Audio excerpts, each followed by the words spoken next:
Hello one and all, and welcome back to MaxN'Mate discussing Death Battle, I guess. Yeah. We don't know what the hell we're calling this. Nah, like, we've only done it twice. Yeah, this is not common, and it's like your No, technically 50s. 3 times before this.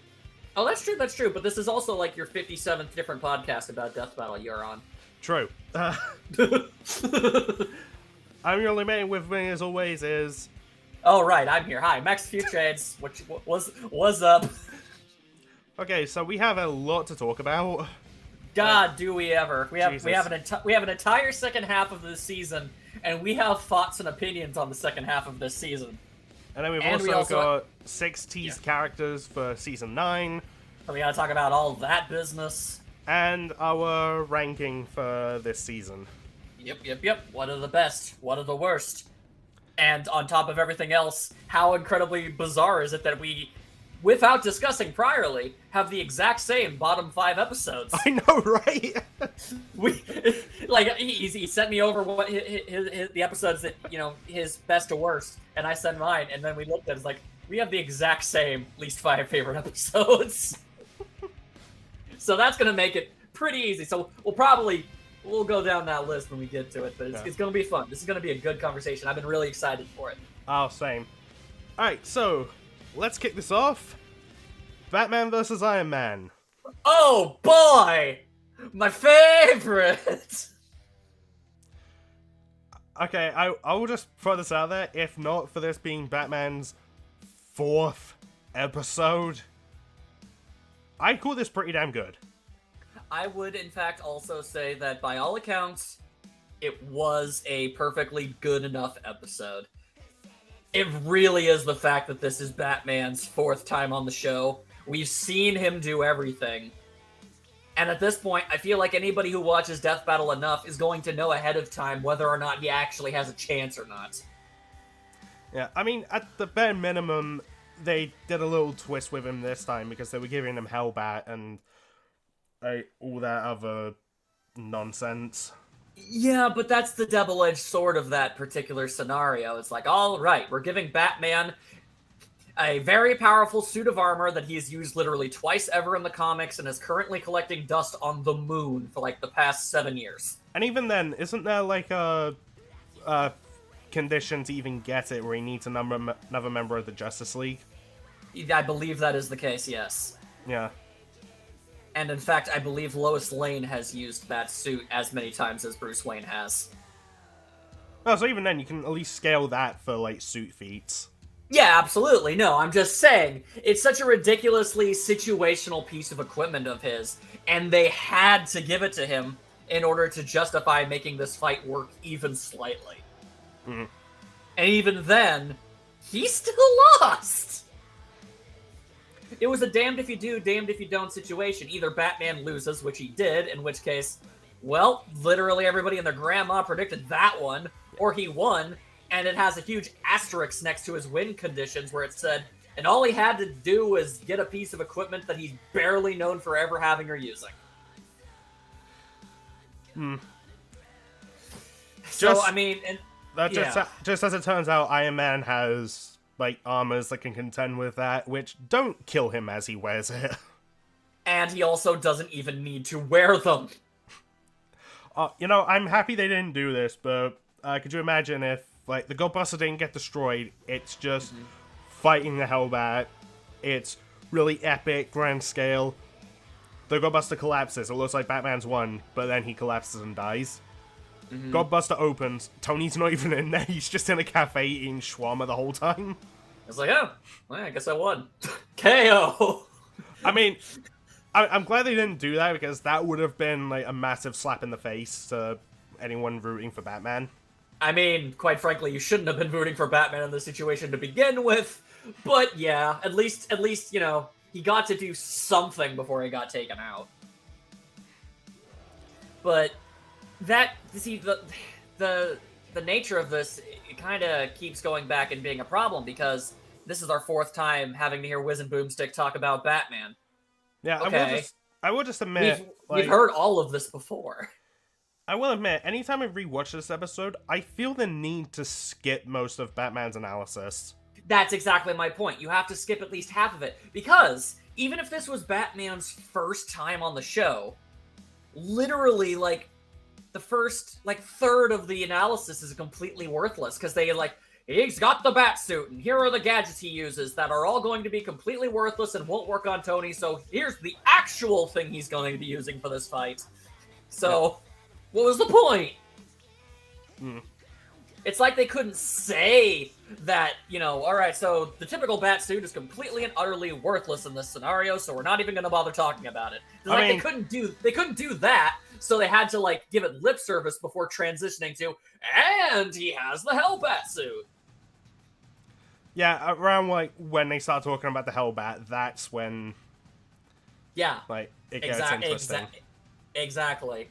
So, I mean, really, it just is...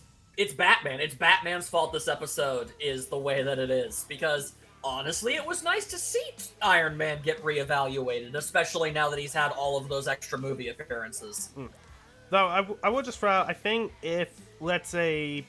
I don't know, either Batman vs. Captain America or Batman vs. Black Panther didn't happen, then I feel like we'd be more okay with this.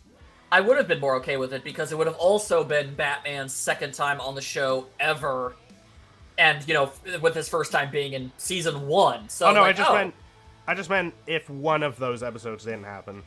Oh, if even just one of them. Yeah, no, you're right. Even if they just omitted Batman vs. Captain America from history, which... quite frankly, most people do already anyway. Yeah, that's a general consensus I hear. One of my friends, Robuscus, who I'm gonna go back to him in a sec, he said on one of his podcast episodes, like, just omit Batman vs. Captain America. No one will miss it. Most people don't remember it. He called you out, by the way. Me? Yeah, because in our last discussion, when we were just talking about Batman, you said, and I quote, "If it's Batman vs. Iron Man, I'm not watching it." There's a reaction on your channel, my friend. Yeah, there is, because everybody kept bullying me into it. Yeah, also, it's called a joke. It was a joke.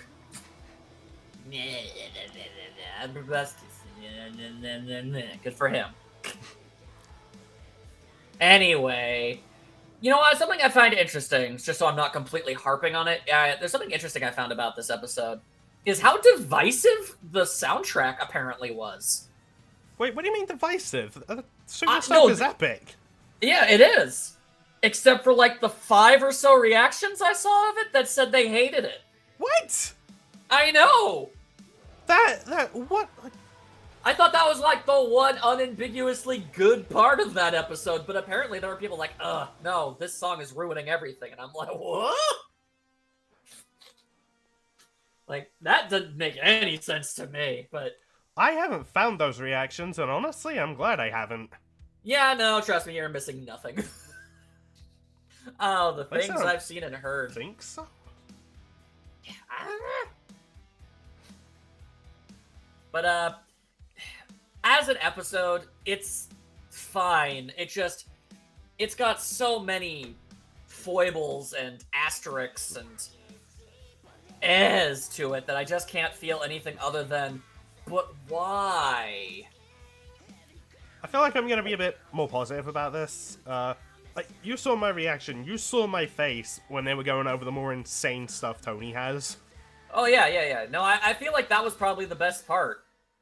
Like just my face. He built a suit out of a universe. Yeah, just my face when talking about the Escape, and then they go into the Godbuster. I'm just like, when does it end? It doesn't. I assure you, they'll find a way to make it even crazier later. They will keep topping themselves. He makes an armor out of the one above all. Somehow, I don't doubt that. I feel like he probably could. Why not? He's Tony Stark. Jesus Christ. Yeah, man. Yeah. Like, I can't call it a bad episode, but I can call it a painfully unneeded episode. I can still call this a pretty solid episode. Like, I like the fight a lot. Yeah. I get it. I do appreciate... I like a lot of the banter that, you know, Iron Man had to say. And obviously, if you're gonna have Batman versus Iron Man, you gotta go with the I'm Batman and I am Iron Man thing. And they made it awesome. I won't say they didn't. And, okay, so when I saw the preview for this fight on Death Battlecast, like, I saw Batman plant that thing under the desk, and my first thought was, oh, that's gonna bite Tony in the ass later, isn't it? It took me longer than it should have to realize, no, that was a bomb he set off, like, at the very beginning. Yeah, I was like, oh. So I was like, oh, alright, well, I guess not. But then in the fight, yeah, Tony does just that. Because he put the nano armor in Batman's body on the Watchtower. Yep. Like, that moment he has him by the throat. Yeah, that's when the suit got in there. Yeah. Done in by the fact that his outfit does not guard his mouth. You see, Batman, you should have been wearing a mask that covers your mouth and nose. A lot of people have made parodies about that exact aspect of Batman's outfit. And it's just like, I never expected it to be one of the defining reasons why he would lose a fight. Well, although, to be fair, it took a distressingly long amount of time for Iron Man to actually have armor over his eyes. Like, in the comics, like, for a very, very long time, there was nothing. It was like he had the mask on, and you could see his eyes through it, because there was nothing there. So basically, you could just throw a handful of sand in his face. Oh, so it's like Deathstroke. Yeah, kinda. So it's just, it was very strange. I'm glad they finally fixed that, like, 30 years after they created the character. But, you know. Also, I guess, one last thing I can bring up. Iron Man goes up to tell Batman, hey, you gotta shut off this watchtower. It's not good. I'm taking this thing down. And Batman's like, no, you're not. I am! Oh. and destroys it by using it as a club. Oh, no, they commented on that on Death Battlecast. Oh, did they? Yeah, well, Tony's already hacked it, so it's pretty much, like, taken down now anyway. Okay, but still, it looked silly. It looked silly, but awesome, honestly. Well, yeah, he used the Watchtower as a club. That's hilarious. And badass. It's everything you needed it to be. I get that. Yeah. So... I will admit, another reason this episode makes me happy is, cycling back to Robuscus again, because... like, Iron Man is his second favorite character of all time. That's fair. And his opinion on Batman and Iron Man is like night and day. He's admitted this himself on public videos. Which is appropriate, because Batman is, in fact, the Knight. That. But yeah, when Batman was revealed with the Hellbat, so many people around him were just like, Batman's gonna win. Batman's gonna win. Like, the entire hiatus, and he was just in a never-ending state of dread. I know, and I'm really, it's a shame of that, because the whole time I was like, you kidding me? No. Yeah, the entire time I was talking to you, and I was just like, okay, but what if this thing comes up? You were just like, it won't matter. And I was right. It didn't. But, no, just, like, seeing his reaction and how happy he was. Yeah. Like, you know, and it's kind of funny, because it's like... that makes the episode more than worth it to me. That's more than fair. You know what? Sometimes it really does. It just because it means so dang much to somebody you care about. That's more than enough reason to give an episode you personally don't care that much for some slack. So I completely get it. Yeah. But yeah. Here's hoping this is at least Batman's last appearance on the show for a while. That would be nice. We don't need a 5th Batman episode, but if you are gonna Batman do it... versus Moon Knight, let's go! The thing is, though, Moon Knight's getting a series on Disney Plus, so that could be happening. That's why we're doing it! It works! It all lines up! Let's go! 2 seasons later, now he's fighting the Punisher! He's gonna keep going. 2 seasons later, he's fighting Solid Snake. At least then it's not a Marvel character. Yeah, and at least at that point, in his 7th battle, he'll finally fight something that isn't from Marvel. Which, by the way, would have also made this episode go over better in my mind, honestly. It's like, alright, Batman's here for a 4th time. At least it's not a Marvel character. I don't know if you've seen this. Someone made a meme out of a SpongeBob clip. Oh boy. It's Iron Man, and then you've got Black Panther and Spider-Man in the background. Just saying, how many times do we have to teach you this lesson, old man? And I just gang up on Batman. Just, yeah, that's literally the situation. It's like, I'm sorry, Batman. Anybody you can be compared to in the Marvel Universe, you are not going to beat. Also, just throwing this out there, justice for Captain America. Give him a second episode. For the love of God, give him something. He deserves better. Yeah. I still think Cap deserved to come back more than Batman for a 4th time. I feel like Captain America deserved a second episode before Batman had a third, if I'm being honest. Like, just give us Captain America versus Guile at this point.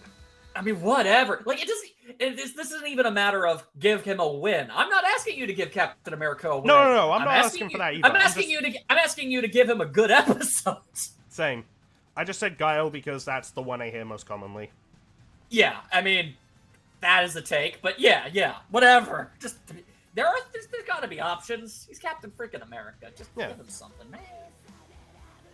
Captain America announced her death battle. It's Falcon. I'm okay with that, honestly.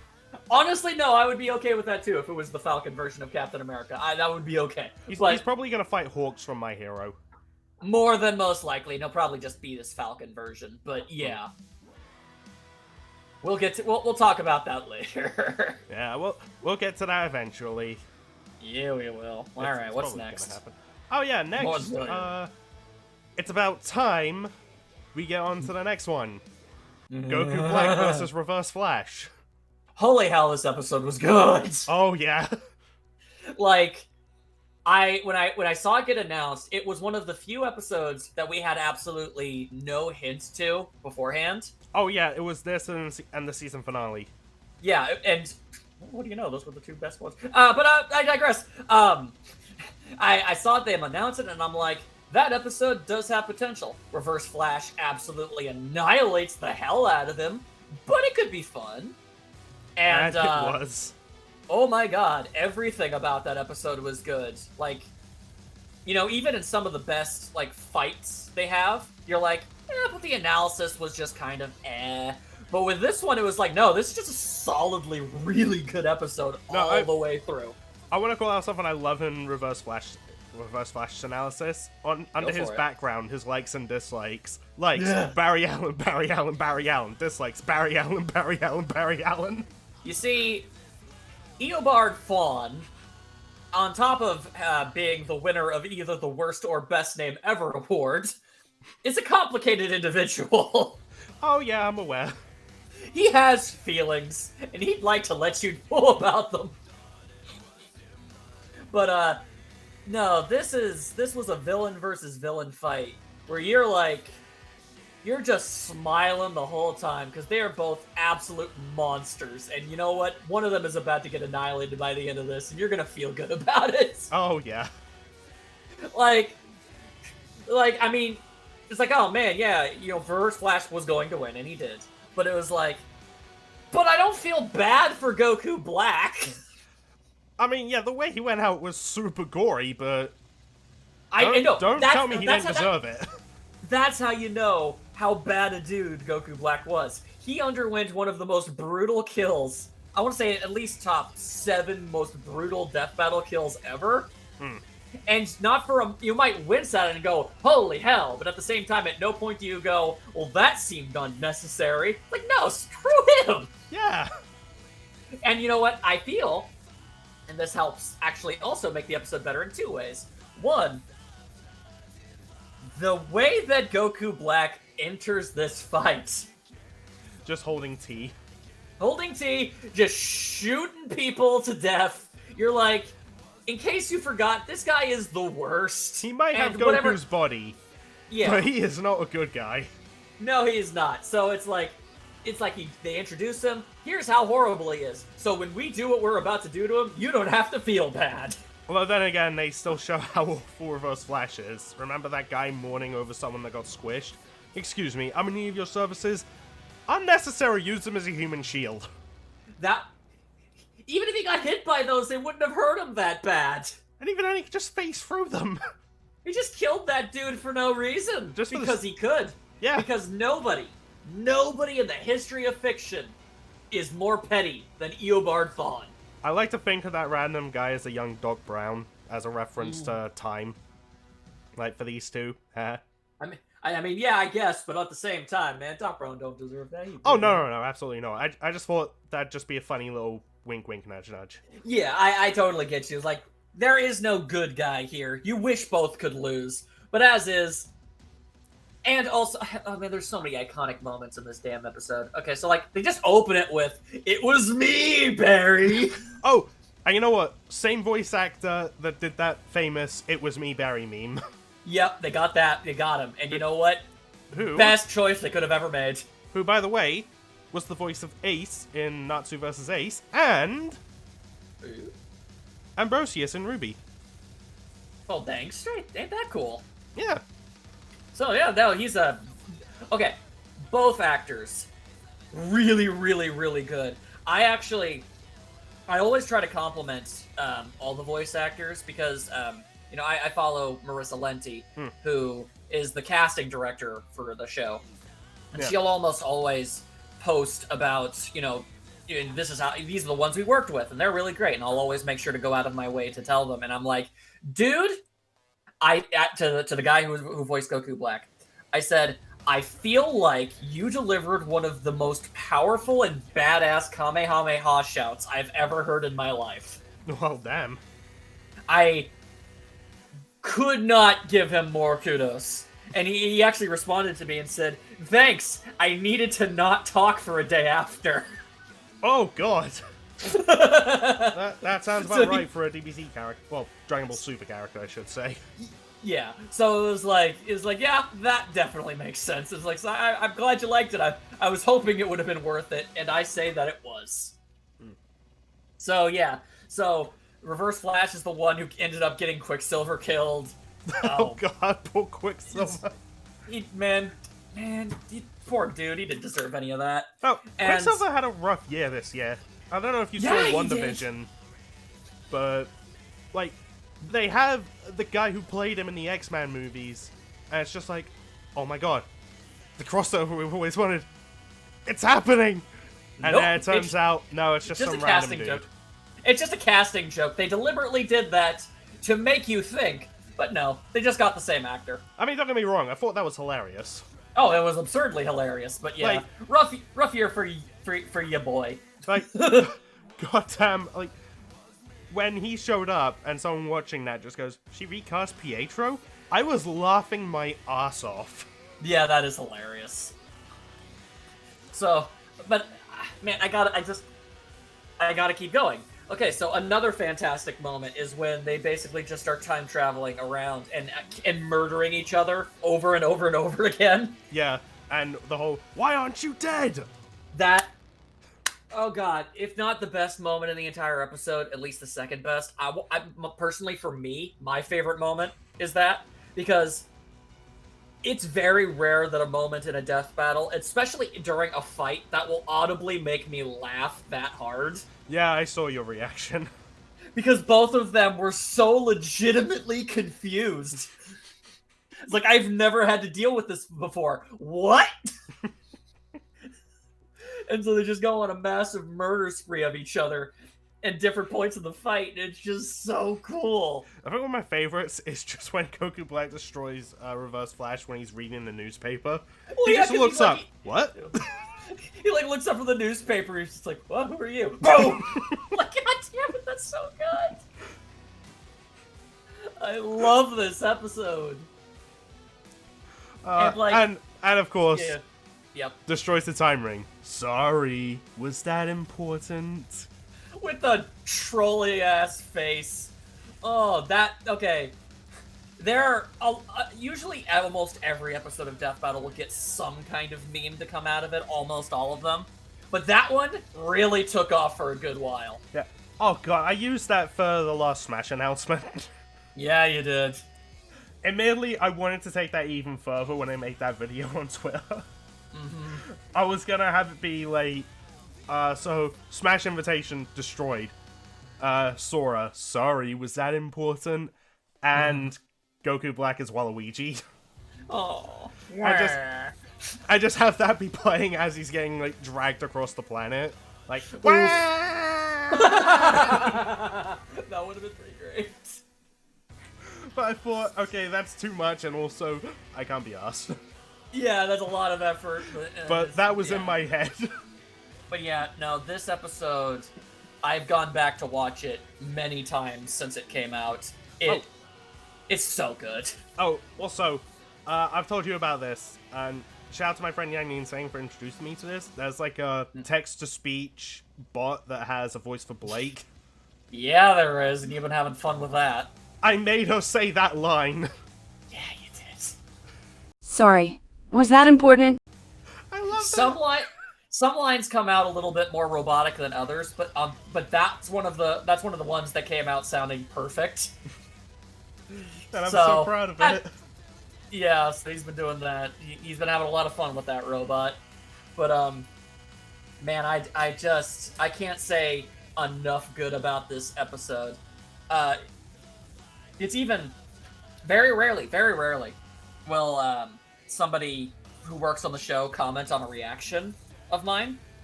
Mm-hmm. You know, they're aware of them, but they don't usually say anything. But like Luis was like, you know, he was happy that I enjoyed the animation so much, and it was like that also made it feel a little cooler. And it's just like, yes, it was. I don't know, man. I have to reevaluate my top 10 favorite episodes ever, because it might be on there. You have to really evaluate your top 10 like constantly for this season. Yeah, even for this season. My top three were in fluctuation a lot. But we'll get to that when we get to that. Yeah, no, the episode was hilarious. It was brutal. It was funny. It was everything. It was everything an episode of Death Battle should be, and I loved it. Alright, so moving on to 150. Really? Is there not something before that one? No. Hang on. Goku Black vs. Reverse Flash was episode 149. Oh, okay. Ignore what I thought. Okay. I forgot Doom versus Luther happened in the first half. I was like, what? No, aren't we going to talk about that one? It's like, no, we already did. Oh, yeah, that just goes to show you how memorable of an episode that one was. Sorry, yep, we're going to 150. Yeah. And of all matchups, Macho Man vs. Kool-Aid Man.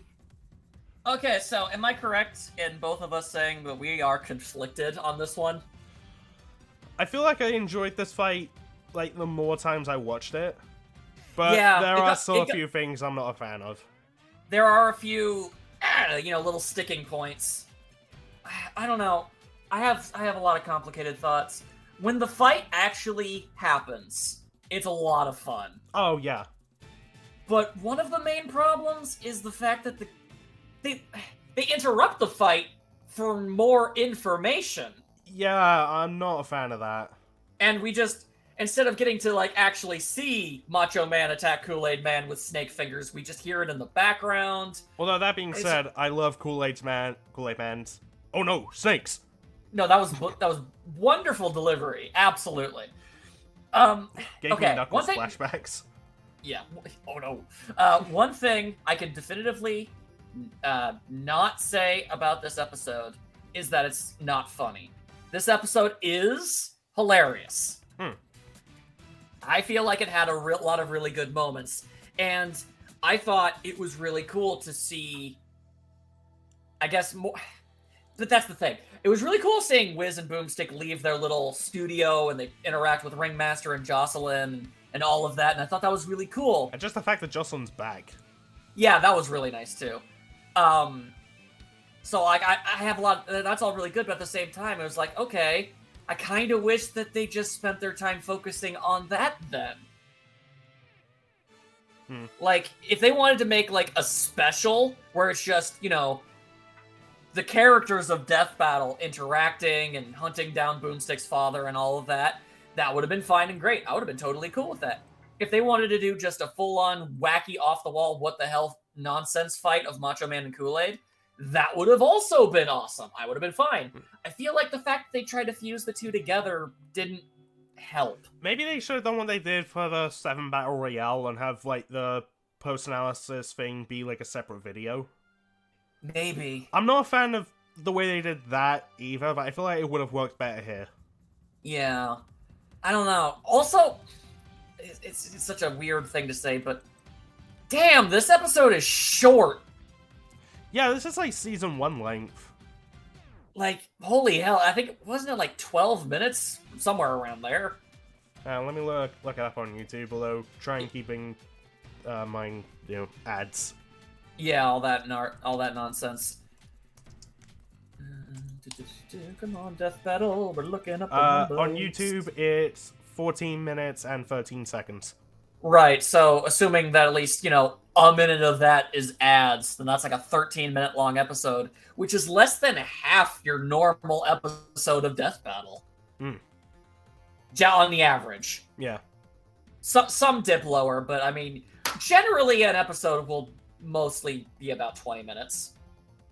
Around that, yeah. Around that number, so it's like, I feel like they could have done more with both sides of things. I feel like they could have done more wacky things in the fight. I feel like they could have had more character interaction with the hosts. I feel like they could have done a lot of things. Although what was there was good. I just feel like there wasn't enough of both, and those two things, because there wasn't enough of both, were undermining each other somehow. Though there are still plenty of things I did like the Mama Boomstick scene. And yes, That was wonderful. yes, she's voiced by Barb.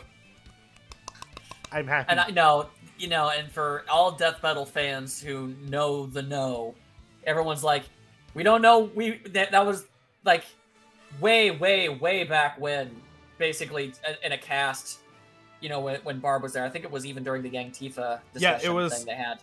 Yeah, it was when Yang vs. Tifa was coming out. They were live streaming it. They had a chat beforehand. They had a chat afterwards. With Barb and Tia Ballard. Yeah, and basically Chad's like, man, if we ever actually do have Mama Boomstick show up, it should be you.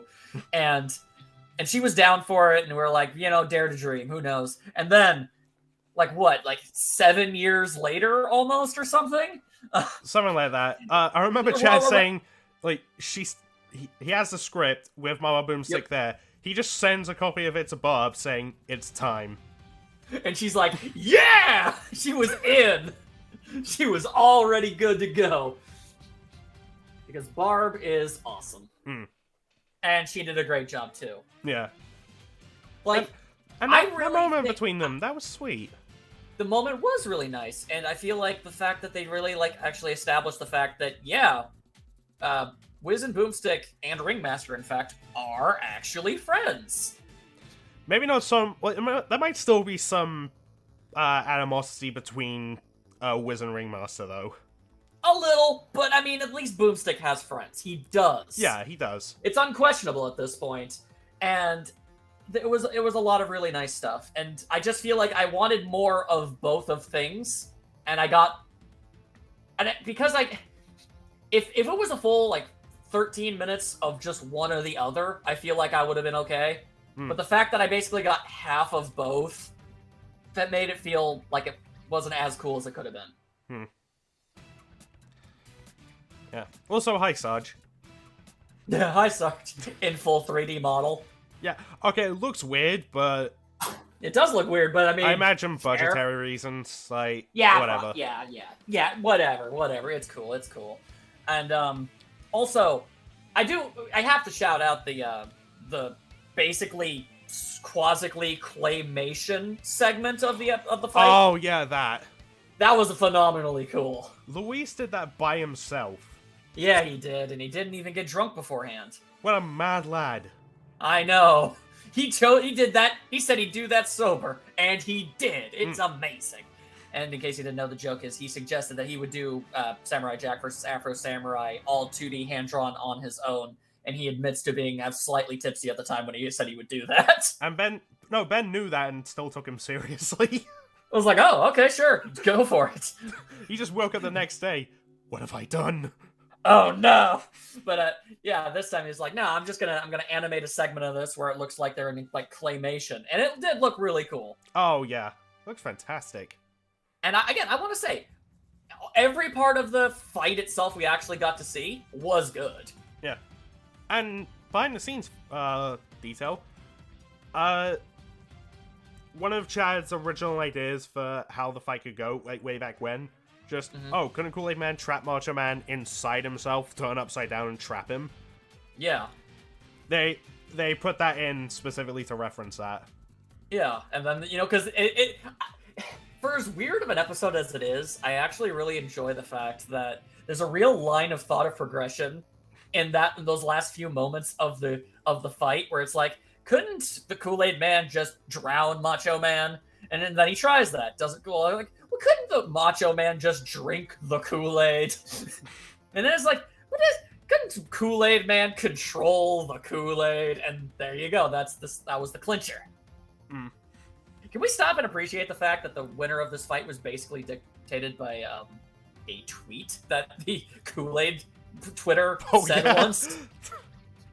Because they casually say that he is both the pitcher and the liquid in a tweet. It's just a joke. It was a lark. They didn't think of anything of it when they did that. And that basically sealed the Kool-Aid Man's victory. Mm. It is cool that they're actually pals, and he brings Macho Man back to life almost immediately. I love that interaction. Just comes back. Oh, yeah! Same time next week. Oh, yeah. Oh, yeah. So, I feel... That's the thing. I don't dislike this episode at all. I don't know. For some reason, I feel like it could have been more than it was. I have a friend who is a big fan of WWE. He did feel a little disappointed with it. I have a friend who's a fan of WWE, and I think he said he would have at least put this episode at like maybe 10th place for him personally. Because, I mean, he's basically, by his words, is like, it was a silly, goofy, nonsense thing that was supposed to just be funny and neat, and he got everything that he thought he was going to get out of it. And you know what? Fair. I fully think that's fair. Respect that. And I said I would try to explain myself better on this video when I showed him my rankings. Fair enough. It's just like, no, dude, I have thoughts. I'll try to explain it in the Max and Mate video. And he's like, yeah, you better. Yeah, but man, Death Battle reached 150 episodes. Sure did. Good God. I know, right? They never thought they would have done that. Right? They only planned, like, what, 26? Yeah. It's like, we got about 26 ideas. That's probably all we're going to be able to get out of this. And lo and behold, it's come this far. 150 episodes plus, and more than 10 years going. Woo! Ben Singer, this has been a decade of your life. It has. I mean, I can't imagine he has a whole lot to complain about. Yeah, well, I mean, there might be a few things, but... Okay, no, there are rough spots. The good outweighs the bad, let's be real. I'd like to think so, and unless he actually tells me otherwise, I'm going to assume that he doesn't regret making this show. Yeah, I mean, it's a success. It is, unquestionably. Yeah. I mean, it's so ubiquitous with the Versus community that some people just call, like, it's never who would win in a fight between. It was like, who'd win a death battle? Yeah, it's just become that. It's just the de facto. It is. Alright then. But where do we go from 150 to 151? Yeah, there Dio versus Alucard. Woo! I barely care about these characters in any noteworthy way whatsoever. I went into this just happy for a particular person. That was basically my mindset too.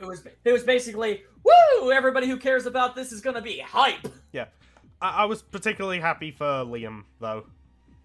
Yeah, he has wanted this fight since before he worked on the show. Oh yeah, no, he has. Like so.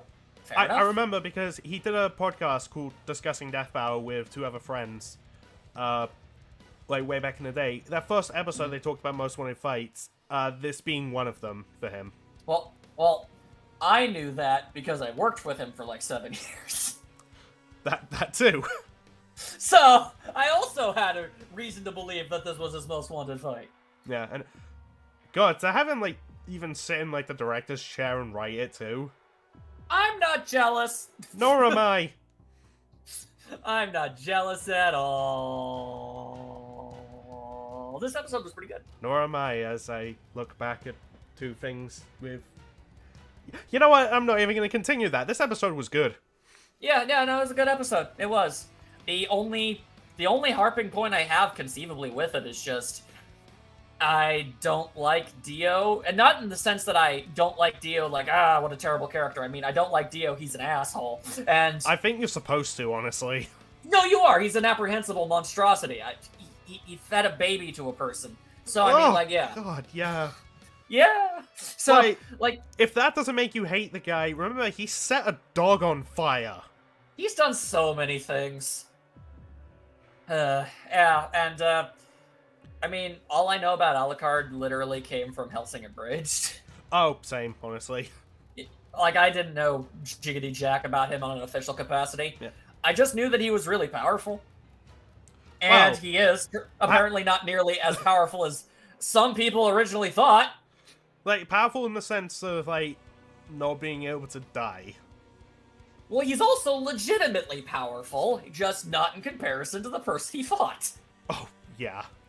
That's all I'm saying. You can be incredibly powerful and go up against somebody in death battle who just absolutely annihilates you, and it turns out this is that case, and also something we're going to be seeing a fair bit as we continue through these episodes. We'll get to that. I know. Well, to be fair, we've had a few of those episodes this season. Okay, hang on. Just very, very, very, very briefly. I just want to look at something really quick. Okay. That was definitively one-sided. That one, too. That one was... I'm going to say that one was sort of a half, so okay. That was one-sided. That was one-sided. That one was definitely, absolutely, positively. Yes, sirree, babo. Yep. Yep, and yep. Okay, so out of the 16 episodes of Season 8... 13 of them were stomps! As you were going through that, I was just like, okay, he's on this episode, he's on that one, he's on that one. It's like, yeah, those line up. And, yeah, so this was just another in the long line of, boy howdy, did that guy absolutely get messed up something fierce. But at the same time, hey, at least that animation was friggin' nice. Yeah, sometimes that's, like, the best part. Sometimes that's all you need. And I gotta say, like, the thing I wanted from this episode was just to get Taka as Alucard. And, I mean, obviously they were going to. I'm honestly surprised they made a reference to a bridge. What the hell are you? A real fucking vampire. I'm not surprised. You're not gonna get frickin' Taka to reprise his role as Alucard and not have him reference something from it. Like, you had to. At least it wasn't the Y-Boner. They coulda. I mean, yeah. They coulda. But yeah, the combination of 2D and 3D effects. Like, with the great zombie sprites and the 3D blood. Oh, yeah. Also... You know what? Even though Alucard ultimately did lose by a fair margin, kudos to the fact in the animation where there were multiple instances where Dio was very, very visibly like, what in the hell am I fighting right now? Yeah, even starting off with when he was, like, going, how so very weak, dog? You thought you'd triumph, but it was I! Dio? Yeah, I love that they did that. It's like they took his famous quote and they decided to do something different with it. And they did good. They did good. But there were like no less than 3 moments where Dio was like, can I kill this guy? I think I can. I am Dio after all. But, like you could see it on his face. He's like, oh, this is taking a turn that I did not perceive. And you can even see it on, like, the world's face. His stand. Oh yeah! Like when he punches the goo, and he just like looks back. like the world just looked. I don't know what you're expecting me to do here, boss. You know, I'll talk to you about this off camera. I want to make a video. I have so many ideas for that shot alone. Awesome. We'll do that. We'll do that. So this episode was very, very good. At least when it comes to its technical aspects. Like again. Literally the only bad thing I can conceivably say about it is just I'm personally not hyperly invested in the characters. Yeah, and you know what? That's sometimes all it takes for you to like an episode or not. Just like, yeah, you can like an episode where you have no investment in the characters, sure. But if it's an episode you're super invested in the characters, you're obviously going to like that episode more. Not every episode is going to be Shredder versus Silver Samurai, where I go in not caring in the slightest and leave feeling like that was one of the best episodes I'd ever seen. I mean, yeah. Like, holy hell, why'd they go so hard? Anyway. The point is, very, very high quality. I'm also well aware of the fact that this has been one of those highly requested episodes for ever. Oh, and fun fact. Yes. For this season, celebrating 10 years, this was the first matchup they concrete decided, yes, we're doing for this season. Yeah. Quite frankly, and even more of a fun fact.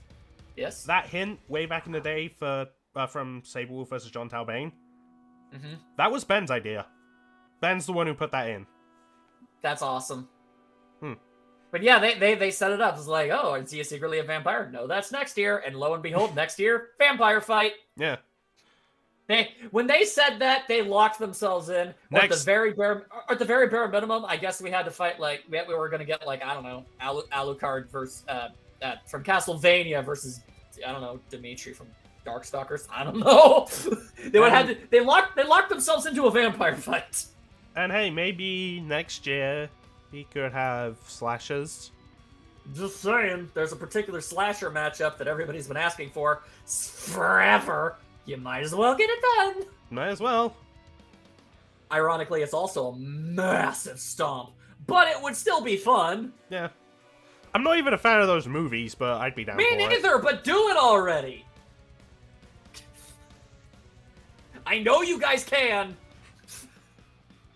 There is no excuse anymore. So, yeah. Oh, yeah. And I want to talk about something in my reaction that just could not have been better. All right, what's up? Okay, yeah. First of all, I had to do it in a Premiere Inn, which is a hotel line in UK. Yes. I don't know if you have it in very America. British. If we do, I have never heard of it. Okay.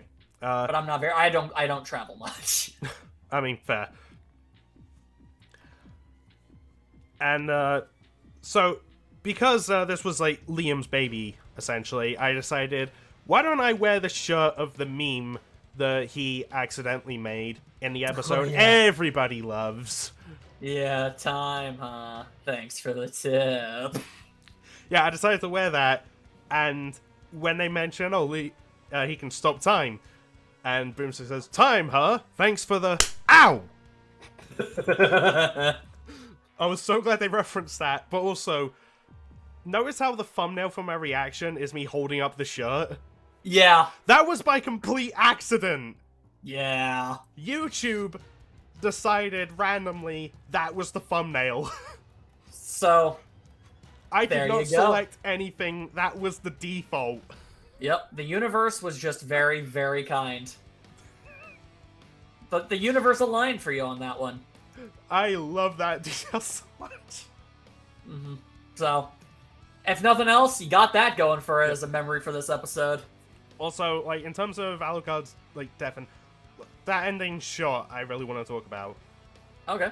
So, okay, first of all, kudos to Tom Schultz for doing all those Muda. Yeah, shouts. Oh, absolutely. Like, starting with that, like, meme pose, even though the hair changes between sprites, but hey, what can you do? No. Yeah. Like, useless. Muda! And just, like, doing that so quick. And that ending, like, with the blood of his opponent raining down on him. That's just a cool-ass ending. Who would have thought the Kool-Aid Man could do it? Right? Same voice actor! Yeah, no, he joins the elite club of voice actors on Death Battle who have voiced two gargantuanly different in tone characters. Like, you know, the guy who was Mario and Sephiroth. That just makes the guy who was Darkseid and Spyro the Dragon. You know, I really want to hear like a redo of Virgil vs. Sephiroth, but have the voice actor do all of Sephiroth's lines in the Mario voice. And I want to see the opposite, where the Mario voice is replaced with Sephiroth. Oh god. Hello, that's a mine. Alternatively, who are you? You're a despair. Woohoo! God damn it, that'd be so good. But just add the whoa of that line. The power that voice actors have, man, they can make magic. If nothing else, it'd be funny. And considering, the Kool-Aid Man's habit of busting through things and debris raining down around him as he gives off his catchphrase, you could say Dio basically did the exact same thing when he busted through Alucard. There you go. Oh yeah, blood rain. Doesn't help the Kool-Aid's bright red too. He's like, wow, Alucard, you're full of Kool-Aid. Oh, fun, before we move away from this, there's a detail in this fight I kind of wish was a thing, but it would have been too much for very little payoff. What's that? Alucard's zombie army, what if they were previous Death Battle combatants who had lost? I mean, that would have been cool, but it would have been a lot of effort, not a lot of payoff, and quite frankly, I'm almost positive it would have depressed me. Yeah, but we'll get to that eventually. Anyway, we have another episode to talk about. Akuma versus Shao Kahn, the fight that honestly kind of should have happened before. Yeah, it made more sense than having them fight Shang Tsung and M. Bison. So, this is awkward. Okay, so if any Mortal Kombat vs. Street Fighter fight was going to be 3D, I'm glad it was this one. Yeah, that's a positive I can give it. I just wish the fight was a bit better. Yeah. I don't like being that guy, because I know how hard animation is. Why was that episode so jank? Yeah, also, like, I don't want to harp on, like, the environment, but why were they in a desert? Why did Akuma use the Raging Demon on a skeleton? He must have. It's not like the Raging Demon turns people into skeletons. Maybe it was Spinal from Killer Instinct. I mean, that would have been funny. Actually, that would have. You know what? That's my headcanon now. And, see, I mean, I have a lot of issues. Okay, so, Shao Kahn wins in the end. And that's whatever. But, I'm kind of bothered by the fact that the fight gives the fact that it's most definitely going to go that way in the first 4 seconds of the video. Because, think about it this way. Why did they have the episode start with Akuma performing a perfect Raging Demon? Probably because they knew later in the script he was gonna not be able to. Yeah. And, I felt a little... I was like, oh, okay, so clearly he's not going to successfully do it on Shao Kahn. Probably didn't help that it was so slow. Yeah, that was the slowest Raging Demon I have ever seen in my life. I feel like I could have probably interrupted that. And that's depressing. Also, okay, so... Although it would be badass if you interrupted it. Yes, thank you. Another thing is, again, I know the animation is just the animation and everything, but... In Mortal Kombat 9, Liu Kang punched Shao Kahn through the chest, and if Shang Tsung hadn't saved his ass, he would have died. And in this fight, Akuma does the same thing. It's a massively larger hole, and Shao Kahn just acts like it's not even a thing.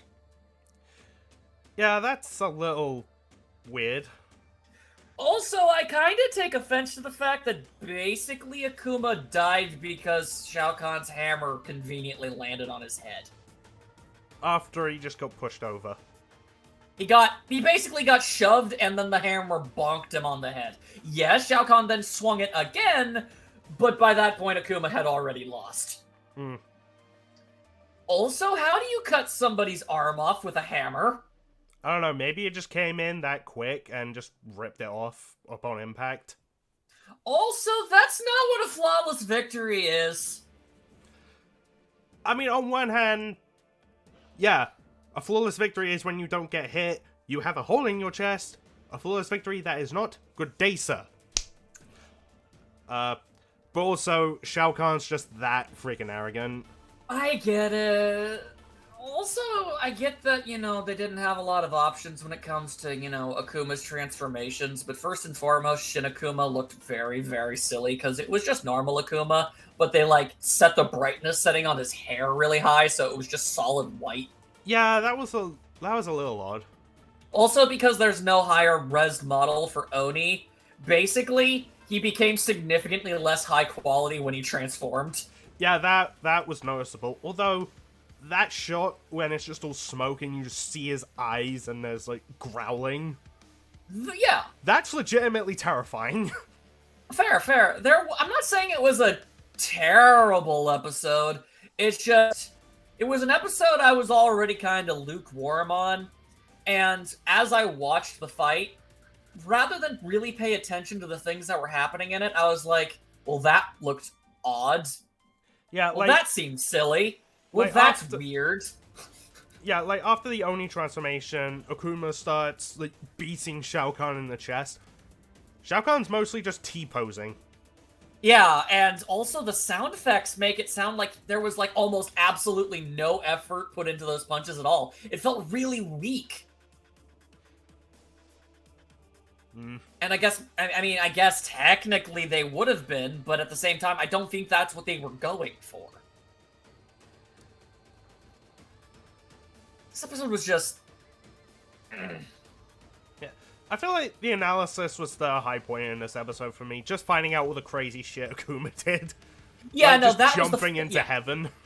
Yeah, no, that was the fun part. But it says a lot, because I can't think of very many episodes of Death Battle where I'm like, yeah, the analysis was fantastic. Shame about the actual fight, though. Usually it's the other way around, if anything. Yeah.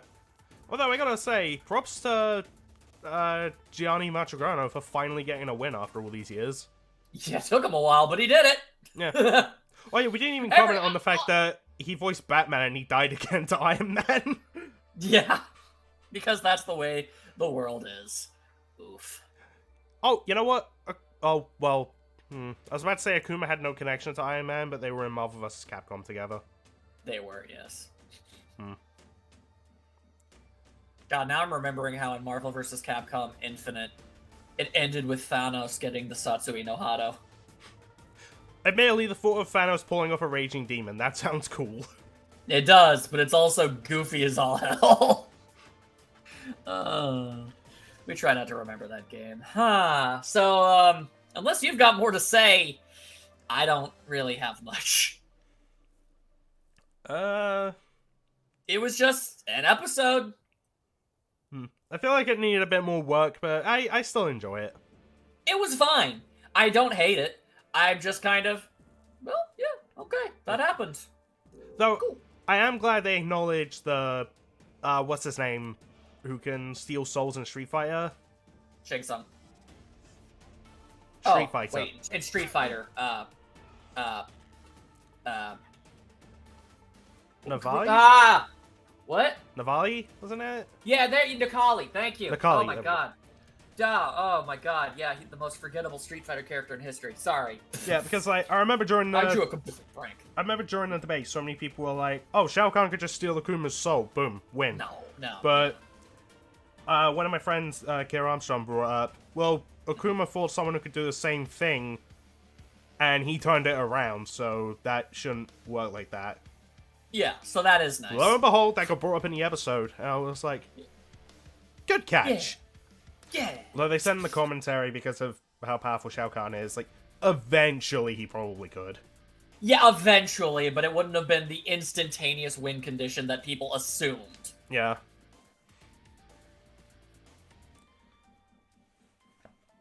Yeah, that episode happened. Yeah. So, although, this episode yeah. further solidifies Ryu's victory against Jin. Because It back does. in Hayachi vs. Geese, they took into account that giant meteor feat, the they said they weren't going to do for Jin, and said it's like nearly 8 gigatons. Pretty good, right? Yeah. But then there's that Meteor Feat from Street Fighter that's over 500 trillion tons. Yeah, no, so Ryu absolutely annihilates Jin. I guess the one last thing that I can conceivably bring up is the fact that the reevaluation of Mortal Kombat and its feats in this episode completely invalidate 2 prior episodes that were actually fairly recent, and all things considered. Because in Mortal Kombat 11, a younger Katana gets time displaced and fights Shao Kahn, and she ultimately defeats him in combat. And wouldn't you know it, in Mortal Kombat 9, that's basically a same era Katana is killed by Sindel. So, if Shao Kahn can be completely and totally planetarily devastating and annihilate things as much as this episode here apparently confirms, so is Katana, and therefore so is Sindel, and therefore how the hell did she lose to Black Canary? I feel like I can add a little bit to this just because, let's be real, DC, bullshit. It is, yes, but not to mention, Black Canary isn't one of those super ultra high tier characters, though. Though they did say she can keep up with Wonder Woman. I guess. And outspeed a Green Lantern ring. So it could just be like the speed gap is just that freaking high. Okay. Plus, like, superior training, the Canary Cry is still stronger than the Banshee Scream. That's fair. Can you do the same thing with the fact that Sonya beat Katana and Johnny Cage beat Sonya? And therefore, he probably should have beaten Captain Falcon. I mean, I don't know. Like, okay, they said the reactor might is made from a piece of the Big Bang. Problem is, we don't know how big that is, so... True. Potentially, okay, it could just be because of the raw power that Captain Falcon, like, draws from. Okay, I'll rescind it. But it does make me perk an eyebrow. I'll merely say that much. Fair enough. But you know what? Okay, that's fair. Okay, so that was an episode, and up next, we have Korra vs. Storm.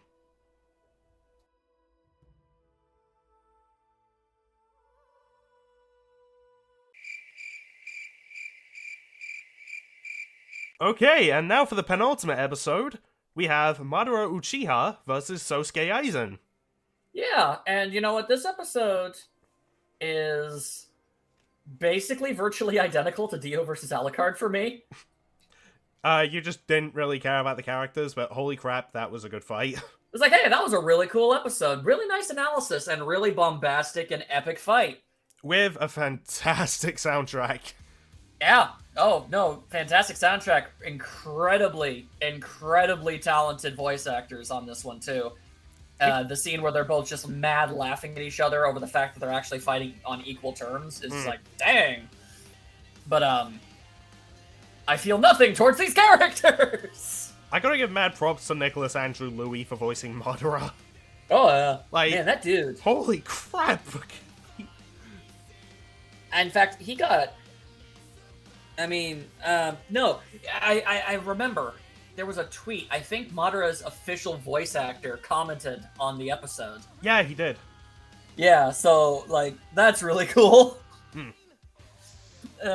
So, this episode, more so than any other episode in the history of the series, you know, Death Battle really loves their fake-out endings, but... This one's all about that. This is, like... This episode had, like, no less than, like, 5 fake-out endings. And that is impressive. It's like, it was an illusion. No, that illusion was an illusion. No, the illusion of the illusion was the illusion. I win. Like, whoa. This is basically what we want Mysterio versus Scarecrow to end up being. Kinda, yeah. It's like, we don't know what's real anymore. No, I want to give, like, mad props to the last fake out in particular. Oh, yeah, like, that one was especially good.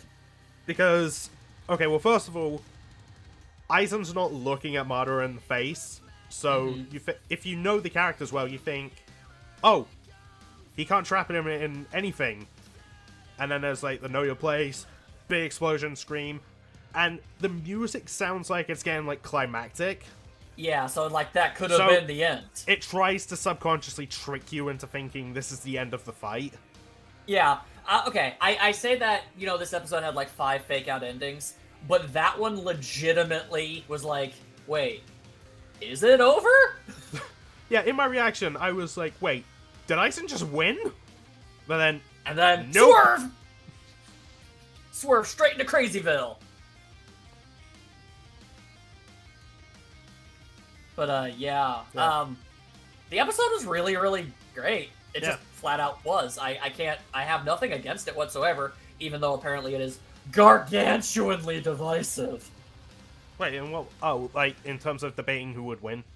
Oh my god, yes. Yeah. Well, I mean, they reevaluated Naruto and Bleach, so the two are a lot closer, which makes Naruto versus Ichigo a bit of a closer fight, though Naruto still wins. Yeah. But, if nothing else, he has those truth-seeking orbs, too. Yes, that is true.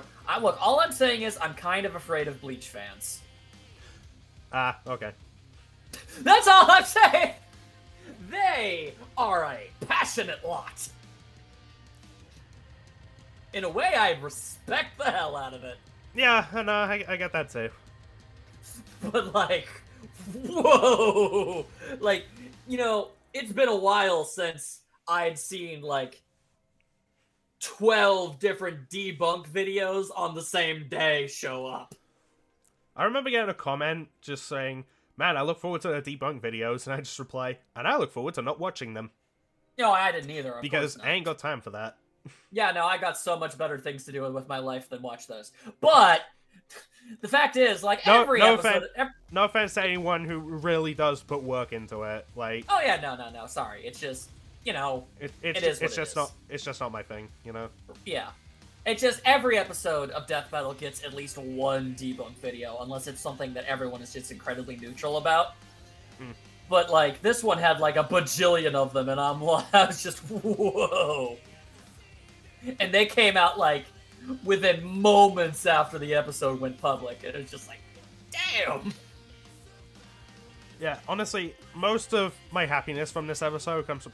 Okay, one, shout out to Ben for that, like, Madara plan scene. Yeah. Oh my god, yeah. Like, holy crap. One of two possible options are a result of this. Either he didn't do it in one take, in which case he had to do it multiple times until he was finally able to nail it, which is impressive. Or he did do it on the first try, and that's even more impressive. Either way, I am impressed. Yeah. Holy hell, Ben, how did you do that? Look what you guys did to him. Look what you made him do.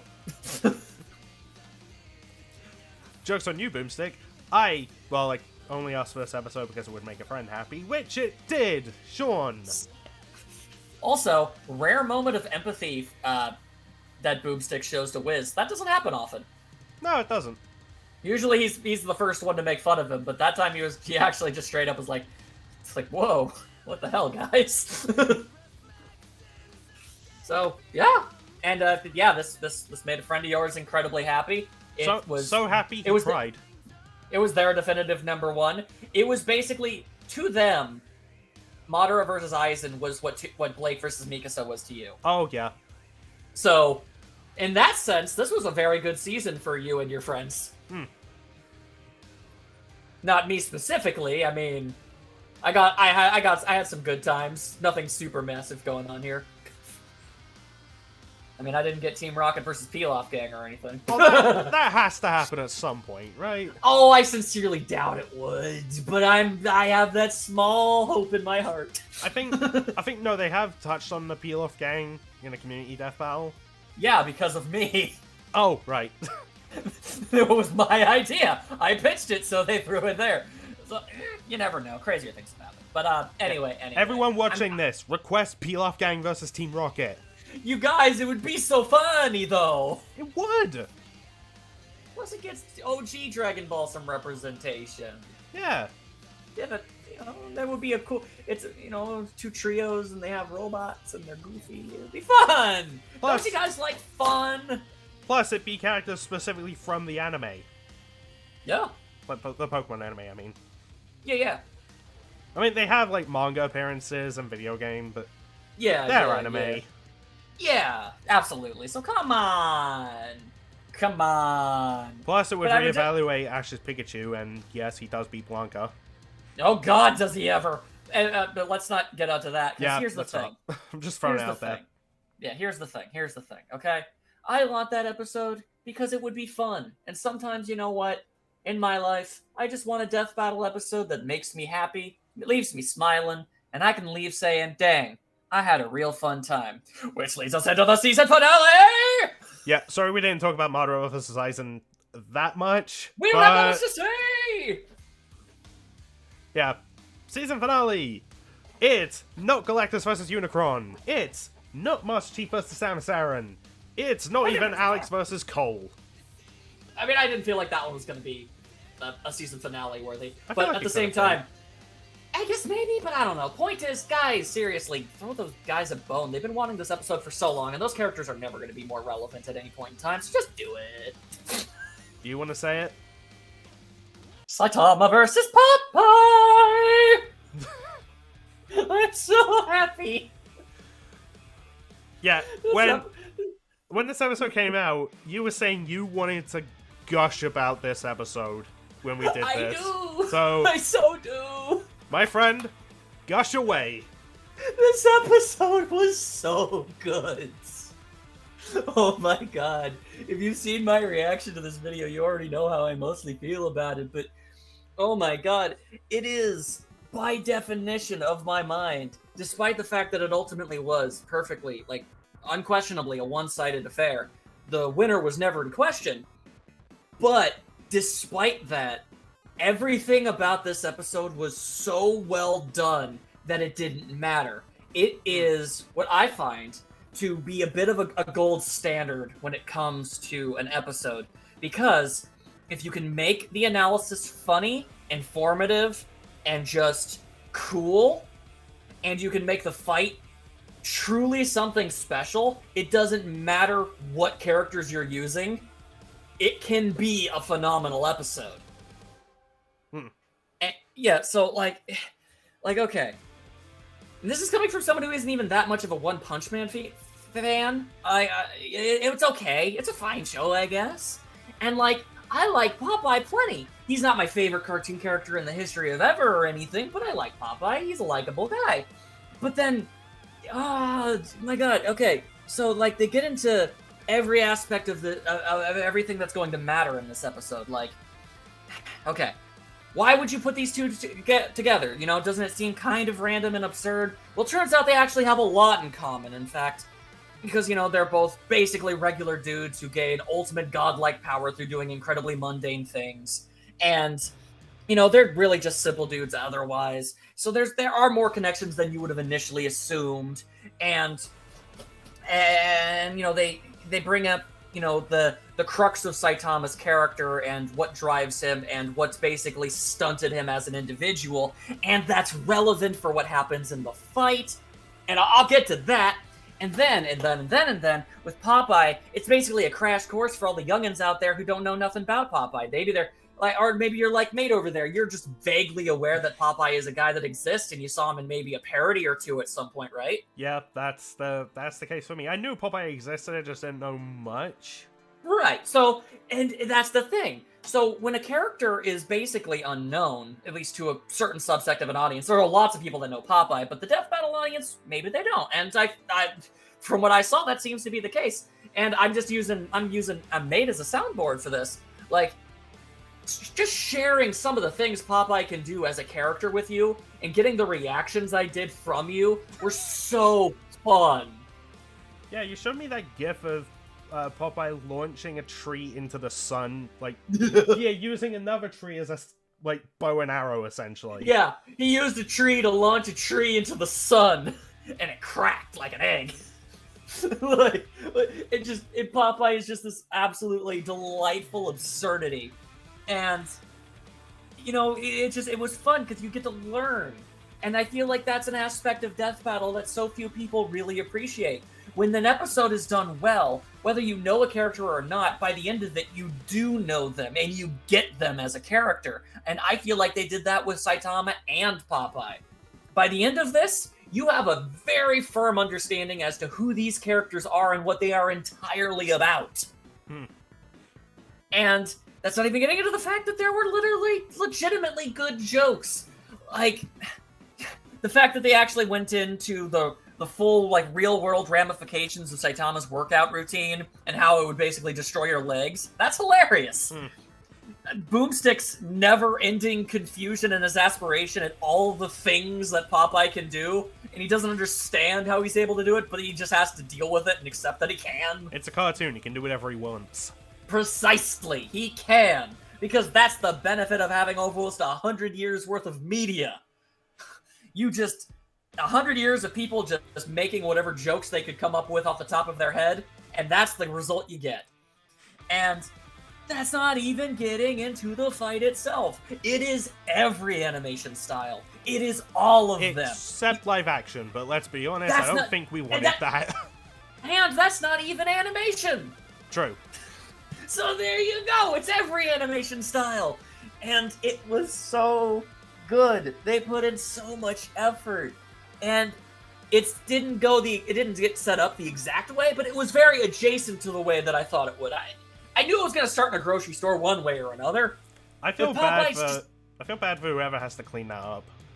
Yeah, but I mean, to their credit. I mean, no one was around, so you know what? That was on them. It's true.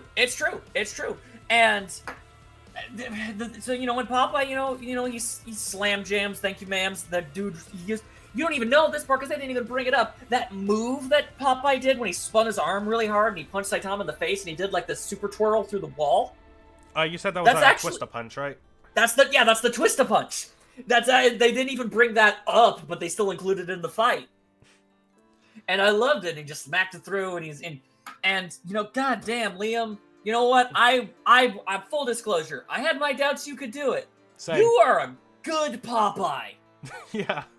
You were able to not only get the voice down, but you were able to do that incredible, like, 1,000,000 words per minute mumble in between breathing that Popeye can do, too. And I went back and I just listened to this, and, like, when he knocks the wall of the supermarket down and he walks out, and then he, like, slaps it down, and he's, like, muttering to himself, it wouldn't be very polite if I didn't do this, and he just puts the wall back up, and I'm like, oh, that's exactly like how Popeye is in his cartoons! And it's just, and Saitama's all like, whatever, he insta-gives Popeye, but everybody knows that's not how it was gonna go, and then he just comes back to life! I do want to just throw out, like, I was talking over it, and I'm actually gutted I missed it, but the moment that Death Country comes up, I can't reset. Yeah, that is such a good line! He sees the kanji, he's like, I don't know what that means. That's so good! And yeah, Popeye gets insta-splatted, but it's fine. The spinach falls down, and he's able to reassemble himself, because Popeye is pure nonsense. And we get the okay meme. And the okay meme, and they used it expertly. Because even for Saitama and the world he inhabits, holy hell, that is just kind of weird. And I don't know if it was on purpose or not, but okay, so he gets the spinach, and they start having themselves a pow pow pow pow pow. They, in a blink and you miss it moment, they simultaneously punch each other in the groins. Yeah, I saw that. Like, you don't notice it on your first go of it, but when I watched it the first time, I was like, I wonder, did I just see that right? So I went back and I saw it and was like, wow, they did. And they just slam jam around, and then Saitama, like, punches Popeye and he stretches out, and I'm like, he's a sailor and he's stretchy. Kind of like Luffy. That makes me laugh a little. And, then he decks them so hard they turn into sprites. Yeah, okay. That type of approach for the animation, that's how I really want Bugs vs. Mickey to go down. This episode is absolute proof of concept. That can work. Oh, absolutely. I feel like, they did a lot of experiments with this episode, and I feel like they really super duper paid off. So now they're in sprite form, and even the music, turns into like 8-bit. like an 8-bit sea shanty, and I'm like, ah! And he's just rowing this boat like a madman, and Saitama's like, what am I dealing with here? And they give their famous lines, and then I was like, okay. And when Popeye jumps out of the boat, he's like, I am what I am, and that's all that I am. And then he blows in his thumb, and he makes his arm gigantic. Again, that's not uncommon for a cartoon character to be able to just do. But I find it suspicious that not only did he do you the get punch, stretch, recoil punch that Luffy does, he also quite literally does gear third, a technique that Luffy also uses. I think that might be a little nod because another popular Popeye request was versus Luffy. Yeah, and as much as I love Luffy, no. But the point is, it's interesting. I don't know if... I feel like it could have simultaneously been a reference, but at the same time, like, those are two things that Popeye could very easily do in any of his cartoons. You wouldn't question it for a second. Yeah, so why not just have him do it? So why not? So then they punch, and then they're in their 2D forms again. I like his little, what do you know? How am I going to get back down? And I just loved how so neutral it's just like, this is... Popeye has been through so much in his century of existence. Like, oh, yeah, this is... Well, that's a little peculiar. Like, that's all. Like, he's getting shifted through dimensions and he's barely reacting to it. Like, the biggest reaction he gets is when a continent gets thrown at him, and even then it's just kind of, uh-oh. like, whoa!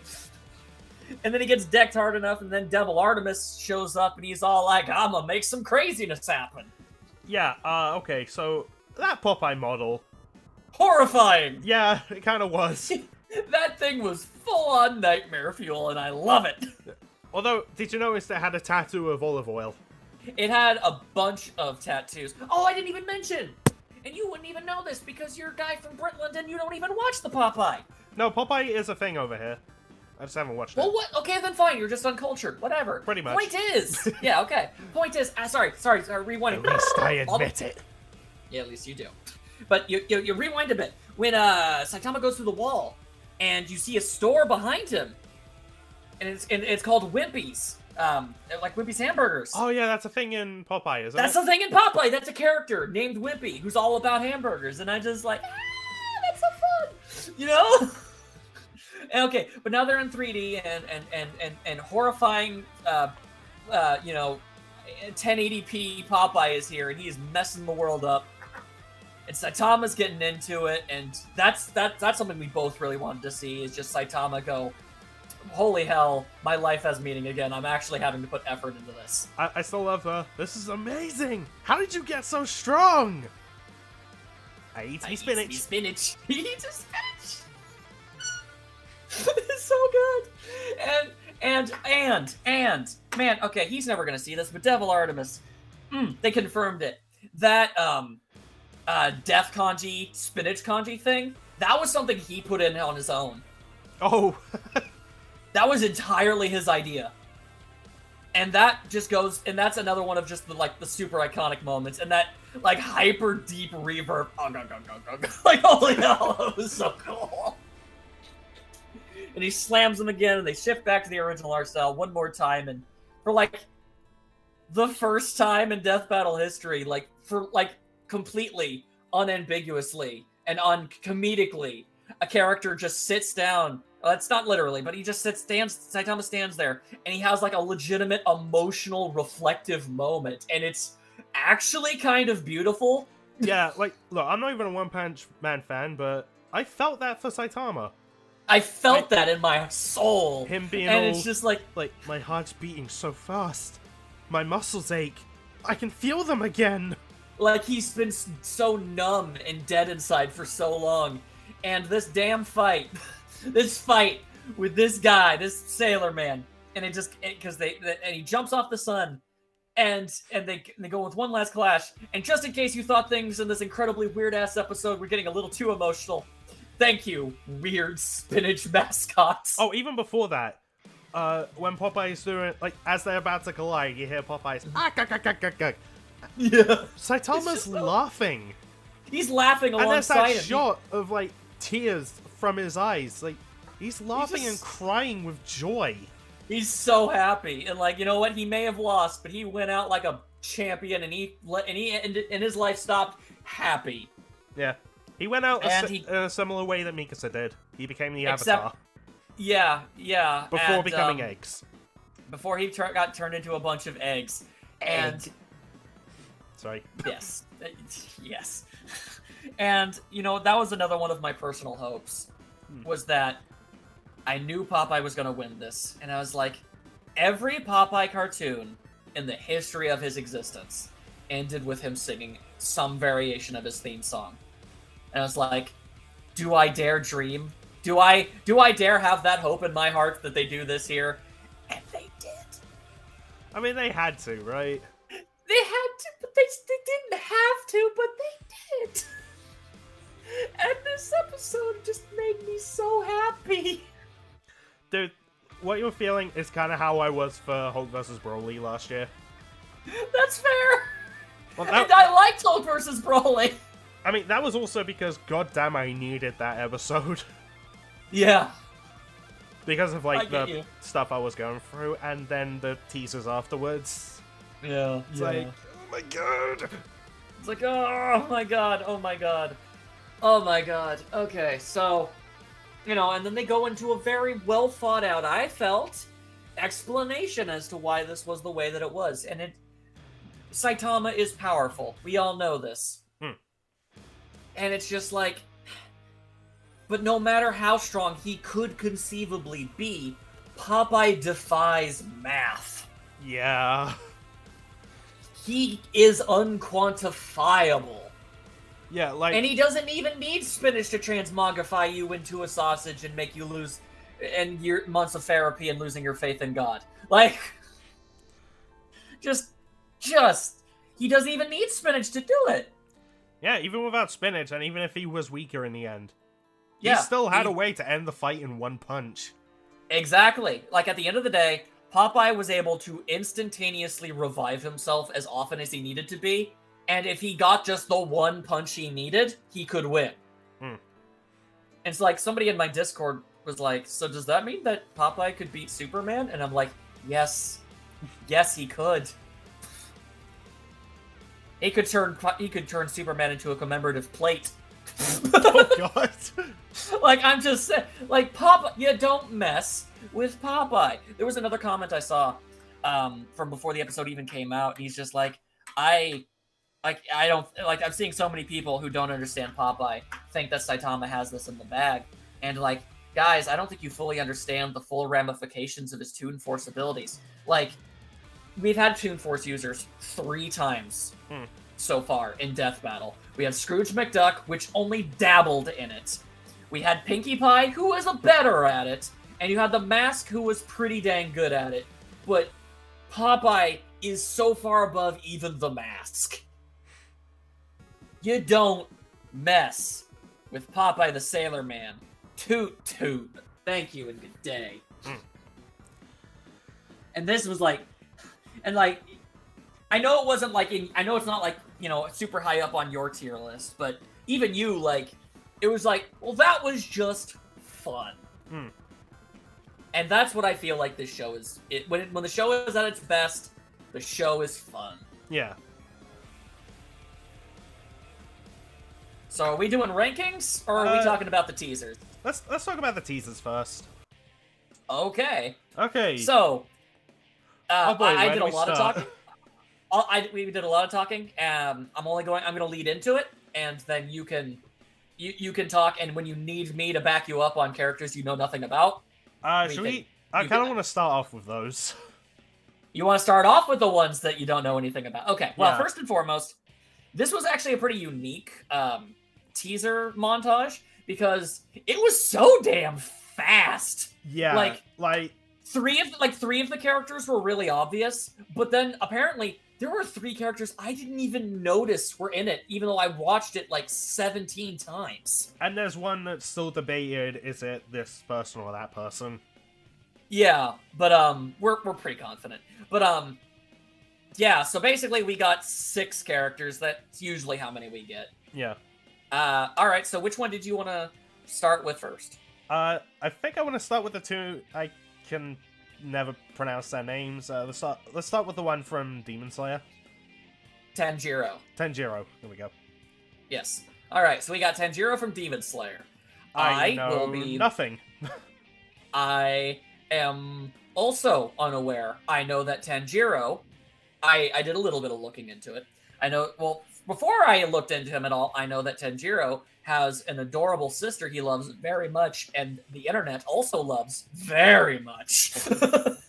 And he's also friends with the guy with the pig mask. Like, his sister, is that the one that people want to fight Kana from Dragon Maid? I have absolutely no idea. The one who has that, like, thing in her mouth, like, all the time. Yeah, that's her. Yeah. No, that's the one I heard people want to fight Kana. Okay, so you're basically completely clueless on, like, every aspect of this show? Pretty much. I just know that people want this guy to fight Jonathan Joestar. Yes, he does. And I didn't understand why, because I didn't know everything about Tanjiro. But okay, basic summarization of, like, and I mean, like, the most basic of summarizations for Tanjiro. Basically, he was just a dude. He was doing his thing. His sister ended up getting turned into a demon. And he obviously would like to help her. He's able to pacify her, basically, so she's able to stay adorable, and she lives in a basket on his back. And, you know, they meet people, and they go on adventures to hopefully, you know, cure this affliction, essentially, and fight various monsters. And from what I looked into, basically, he has a fighting style that involves a special form of breathing that will channel the power of, like, sunlight and holy energy into his attacks. Oh. And now you're understanding why people would be like, oh, you mean like Jonathan Joestar? And yeah, there's even like his sibling getting turned into a demon too, only he fought yeah. his sibling, didn't protect, so there's a little like confliction there. Exactly. So it's similar, but different. So in that aspect, I think that makes a lot of sense. So while we can't confirm 100% that this is going to be Tanjiro versus Jonathan Joestar, despite the fact that I know barely anything about both characters, I think that sounds pretty cool. Yeah, I'm down. I'm down for it. Plus, wouldn't we get a JoJo character that doesn't use the stand? This would be the first time, yeah. Yeah. Yeah, Jonathan Joestar was the very first JoJo, and that was... I feel like stands came in during the third JoJo. I want to say. So... yeah, this was during the time of Haman, where you have the power of the sun and holy lights to punch vampires to death. So, sounds pretty badass to me. Right. And obviously, I mean, hang on, Sorry. obviously it makes a lot of sense for Demon Slayer to get onto Death Battle due to how unga-bungally popular it's become.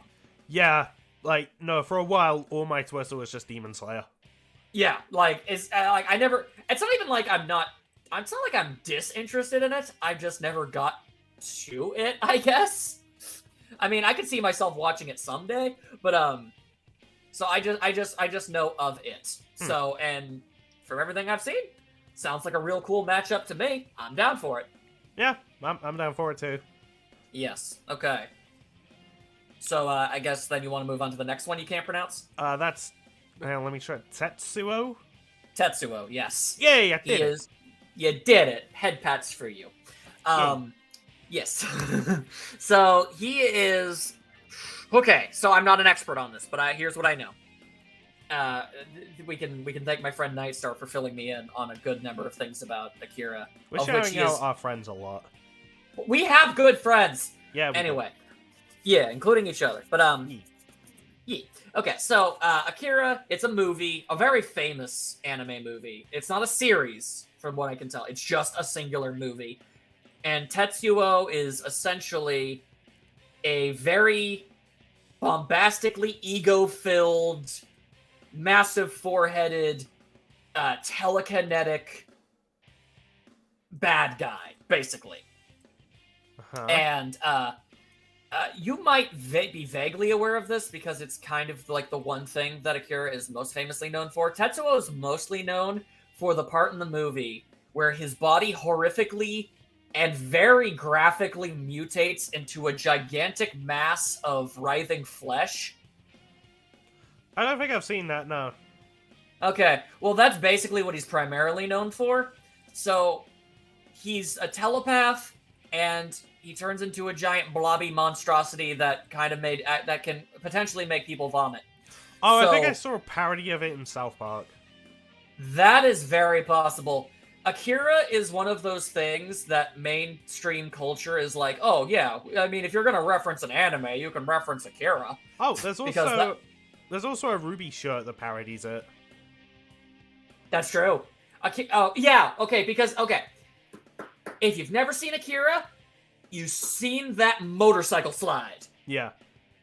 That is what people would know. That was not Tetsuo who did that, but he is from the same thing where that came from. It is like the most referenced anime thing ever for some reason. I'm not 100% sure about that. Now, his most asked for, or at least assumed opponent is something that I don't understand at all, and someone would actually have to explain to me how they're connected in any shape, way, or form. That being Magneto. Yeah, I don't understand. Okay, well, you said Tetsuo's a telepath, right? But is like the villain in this case. Yeah. So, is it like a Magneto, Professor X, but they're both bad guys thing? Maybe?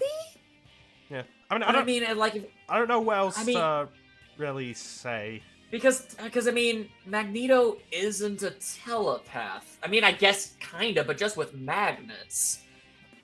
I don't know. I like the idea of that my friend Nightstar had, where it was actually Tetsuo versus Ness from Earthbound.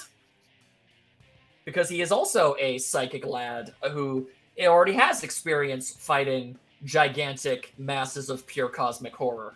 Huh. Yeah, I don't think it's gonna be that, but he made a good point for it sounding awesome, and I would prefer it. Yeah, who knows? The only consolation fighter I've seen for Tetsuo other than Magneto is Mewtwo. Oh yeah, I've heard that too. I don't entirely know what to expect with that one. Yeah. So I don't really know what to tell you. Well, I feel like this year Shadow got a good episode. Maybe now it's Mewtwo's turn. Maybe? I don't know. I honestly can't say that I know. But if it is ultimately Tetsuo versus Magneto, it's a fight between a character I'm barely aware of versus a character I don't care that much about. It's an uphill battle. I'm also just down for seeing Magneto in Death Battle, just to know like how powerful and like broken he is. That's fair, and because he is. They've wanted to do Magneto in Death Battle for a long time, but it's just like, who the hell do you put him against where he doesn't immediately annihilate them? But that's the thing, from what I hear, he does that here too. I mean, yeah, it's just one of those things. Yeah, I guess so. Anyway, not much else to really say. I don't know enough about Tetsuo to be able to properly analyze it. Alright, and we also... I still haven't really been able to spot what this is. I did. No, but people have been like saying, yeah, this character shows up. Jinx from League of Legends. Yes. Okay. So this is gonna be crazy. Okay. And I mean that literally. She is a crazy person. Okay, so Jinx is a crazy lady, and she commits crimes by blowing things up. So Jinx recently, on top of being just a very popular League of Legends character in general, probably one of, I would say, maybe top 10 most well-known and, just thought of characters in that series. Recently, very recently, I haven't watched it, but apparently there's a show that came out called Arcane. Oh, which... yeah. No, I've seen a lot of people talk about that. Yeah, apparently Jinx is a big player in that, so her popularity, and apparently Arcane is considered a very, very good show, like better than the game she's come from. So basically her popularity has skyrocketed. And basically, yeah, okay, so like parents died, and she gets brought in by some criminals, and eventually she gets exposed to, I'm not sure if it's an energy or something, but it basically causes her to go loopy and, you know, basically become the crazy gal that people know her as now. Now, my friend, Mark, mate, my friend. So, when we're talking about a lady, a thin young woman who is crazy pants to the nth degree, going out there and causing chaos and doing crimes, and was exposed by their boss to a strange substance that truly pushed them over the edge into Cuckoo Bananas lands. Who comes to mind? I'm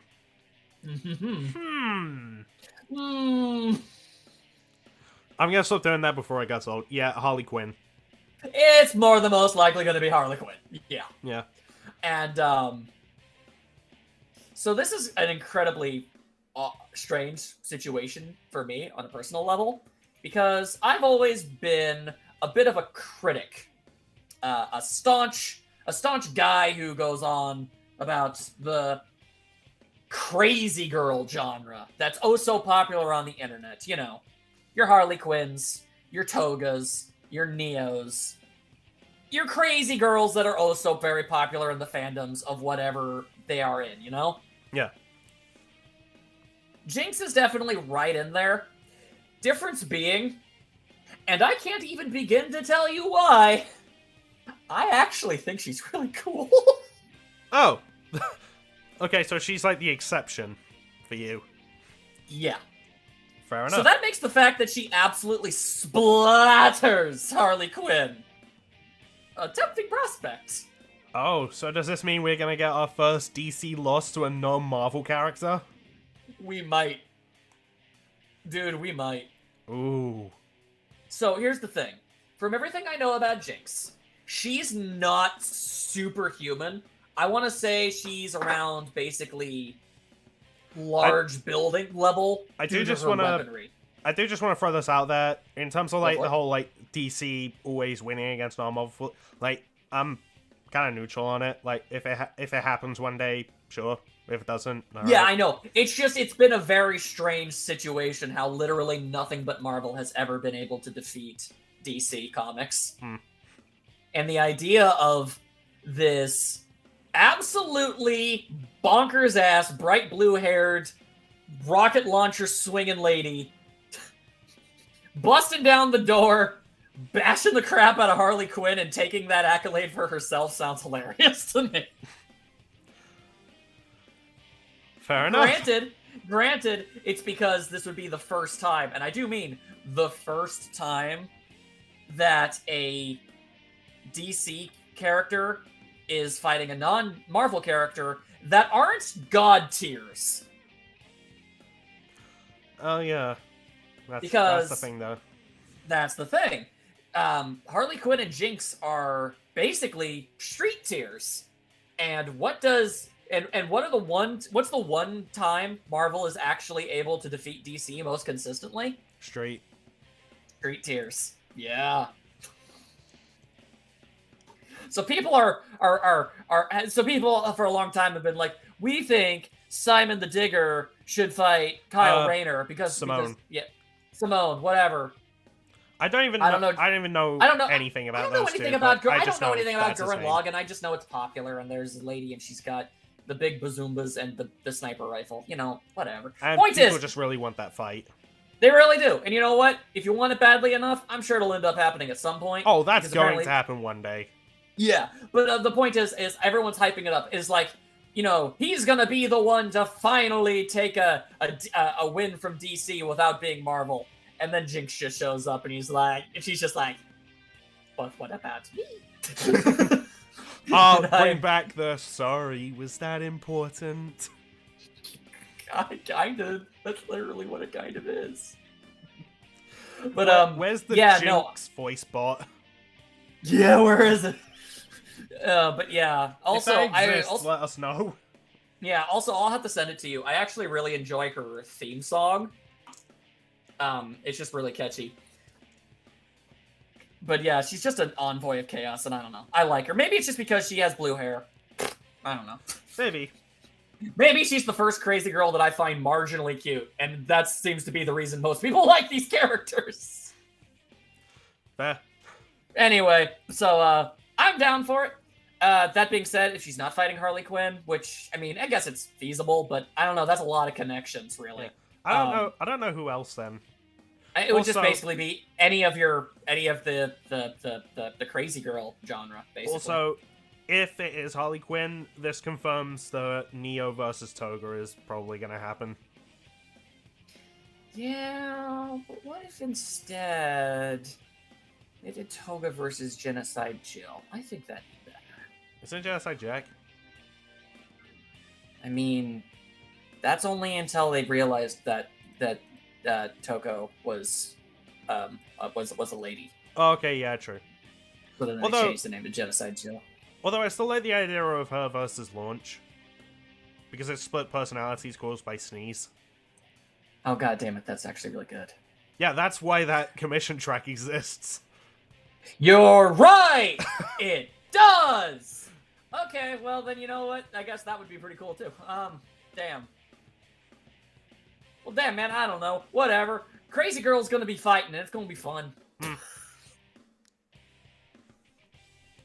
I don't like Harley Quinn. Fair. So, those are the ones you have absolutely no earthly clue whatsoever on. Now, so, for the ones I do know. Yeah, how about we start with the most boring and predictable one first? Scarlet Witch? Yes, sir! Okay. Alright, so Scarlet Witch, she had like her show WandaVision. I really liked it. A lot of people did. And given the fact that she's also going to appear in the next Doctor Strange movie, I guess it makes sense to put her in Death Battle when she's like absolutely in the public eye now. Her opponent's absolutely Zatanna. Zatanna, yeah. There we go. Yes. I keep getting scared I'm just going to say Zendaya. That's MCU Mary Jane. That is in MJ, fact. I mean, sorry.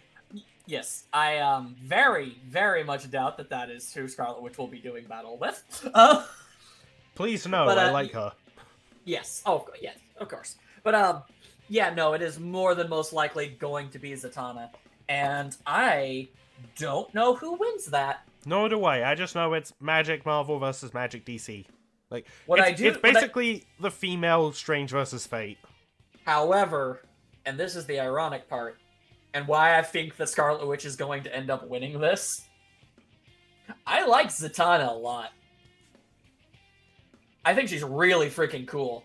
So, of course, this is going to be the time when DC finally drops the ball. Oof. Like, because, I mean, what if this is just the season where DC absolutely drop the ball and botch it majorly? It would be during the one time when I'd actually want a DC character to beat a Marvel character. And I don't dislike Scarlet Witch at all. I just like Zatanna.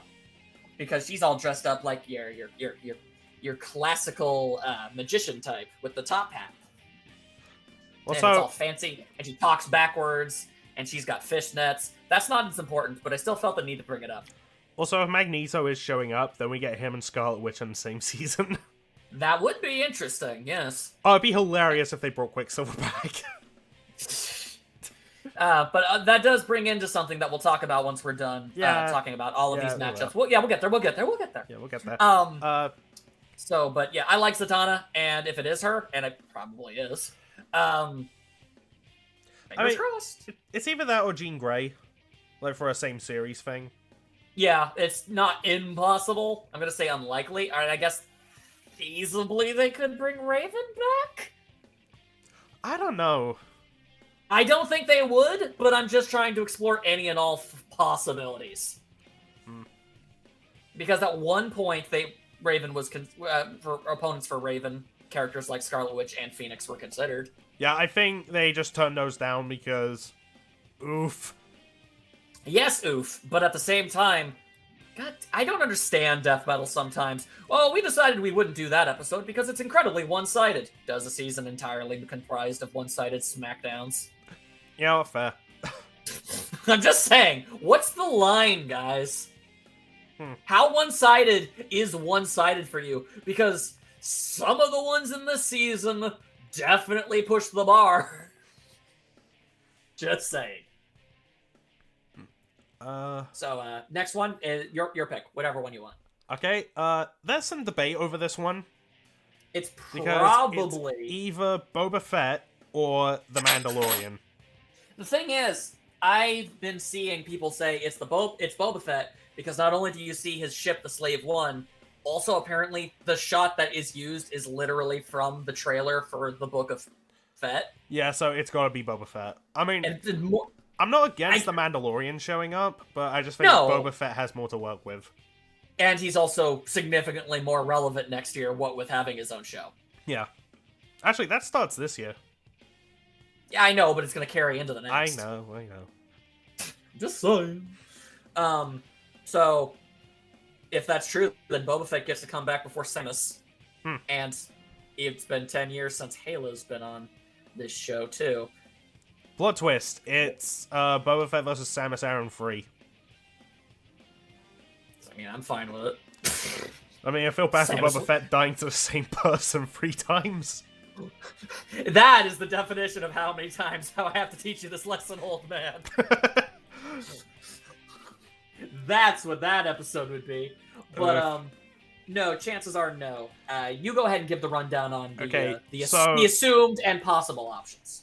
Okay, so what I have seen, I don't really like this idea. I mean, I like and dislike this idea. The Predator. Yes. Like, sounds cool, but at the same time, I want Predator to fight the Arbiter from Halo. So he's just like, but what if you didn't do that one, though? Like, no. And we haven't had another Halo character since Chief Fort Doom guy. Like, Red versus Blue doesn't count. Yeah, no. We don't count Red versus Blue.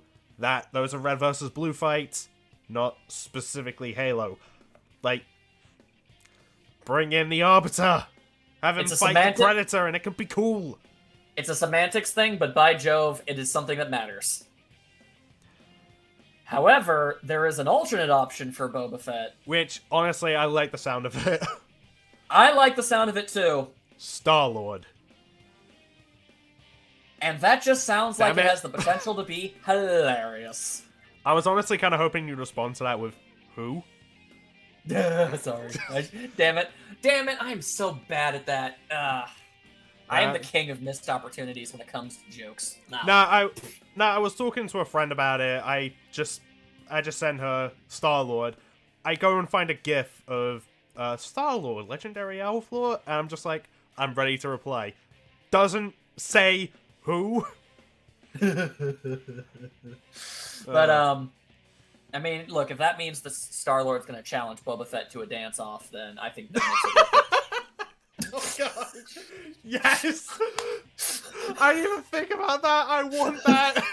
I'm just saying, if there's even a 0.1% chance of that happening, I think it's worth it. Oh my god. Please. So, hey, there you go.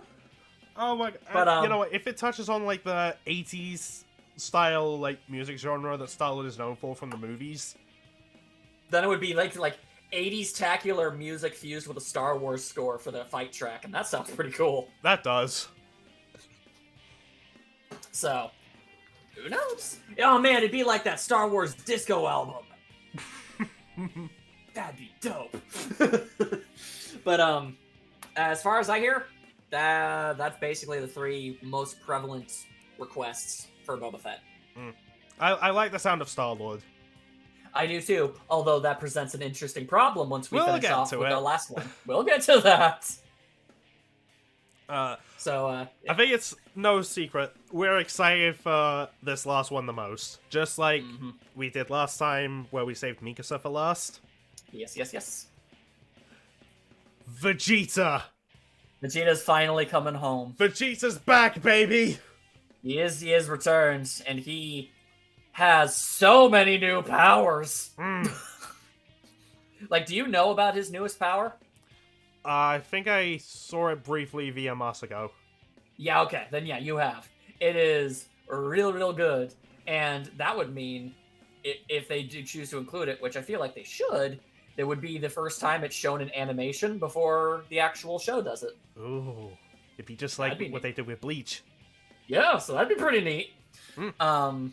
So there you go. And okay, so I'm just gonna ask you, because you're a man about town who knows the things about the world. Is there anybody Vegeta could be fighting other than Thor? I've seen people say Zod, but... Okay, Zod is a feasible option, yes. But nah, it's gotta be Thor. I feel like it has to be Thor. Which has me excited. Because that sounds badass. It's gonna be better than that DBX, but let's not get into that.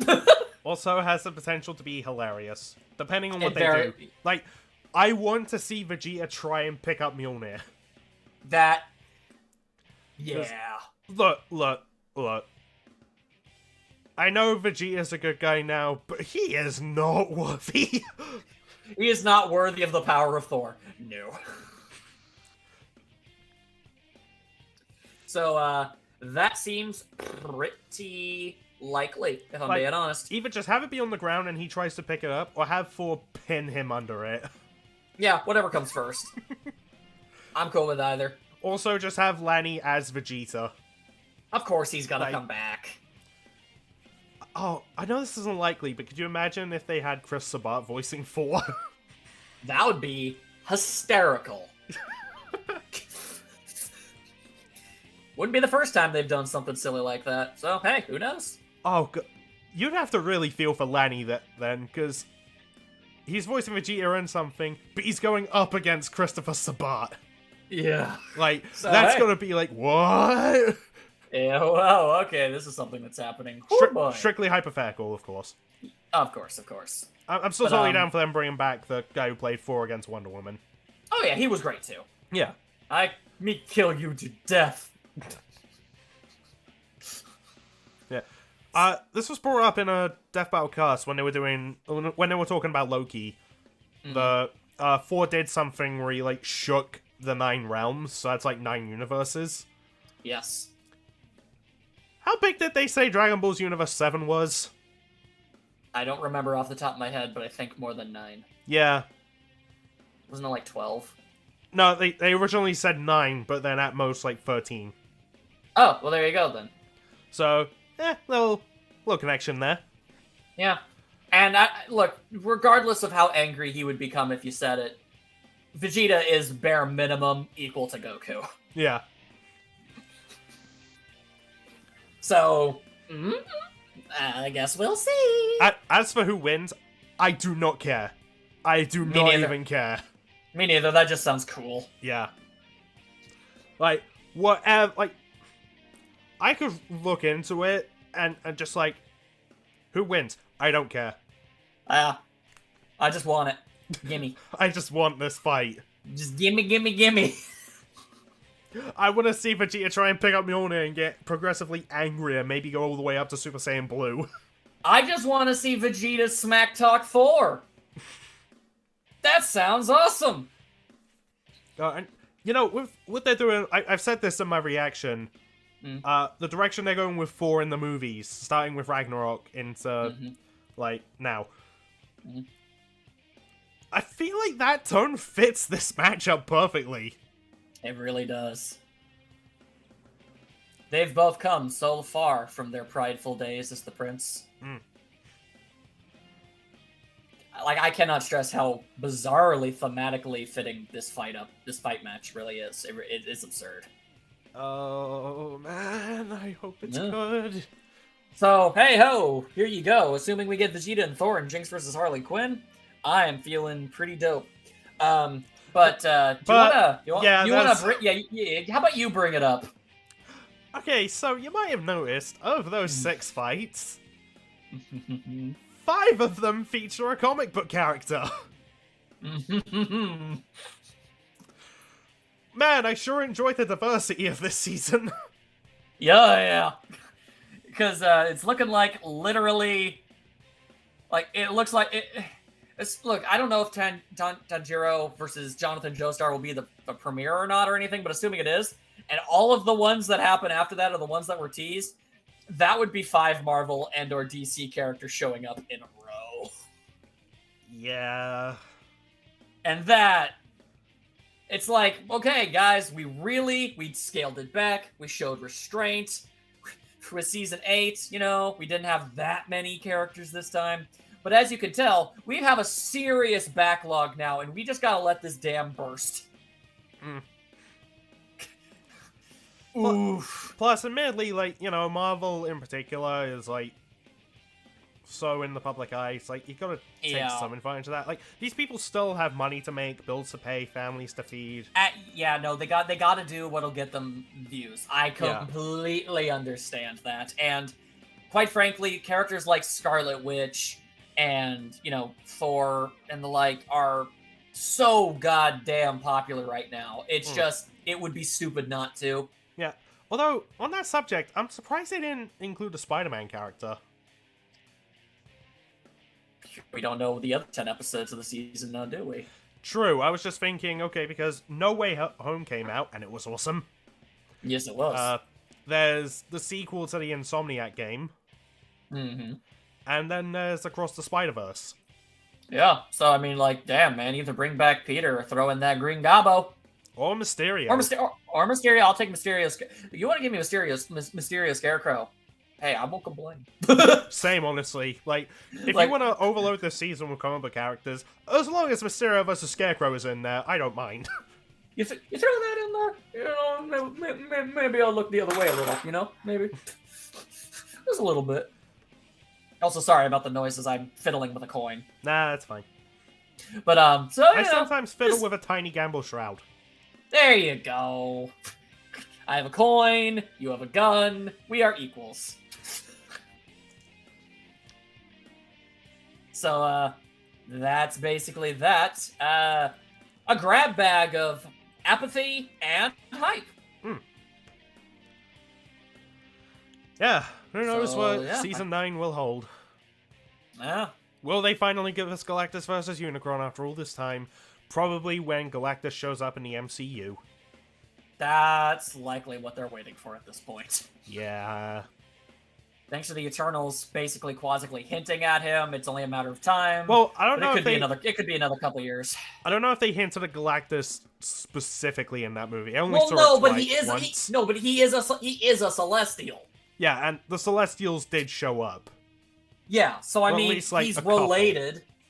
And, like, damn, son, like, where else are you gonna go after Thanos, other than either Doctor Doom or Galactus? Oh, please let Doom be in the MCU. They're doing the Fantastic Four!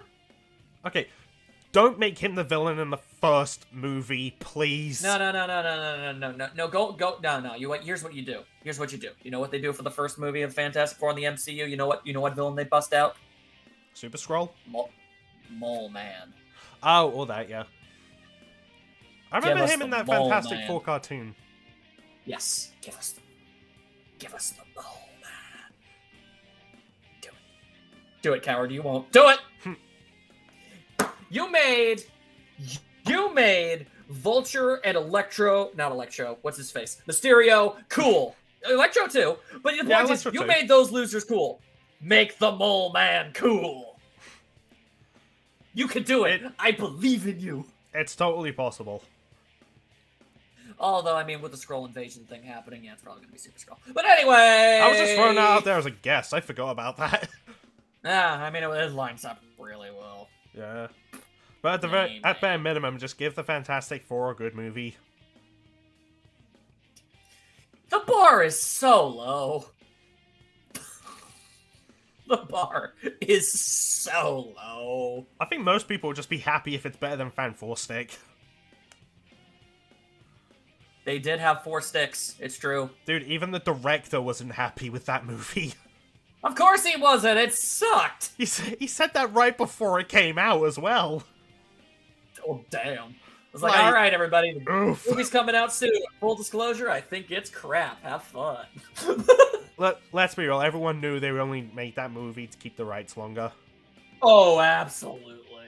They just didn't want to lose it. And after that bomb, they were like, all right, fine, forget about it. We're done. We tried. It didn't work. Fine, take them. And then Well, Marvel, truly then Disney are just like, nah, we'll buy you. You son of a... But, yeah,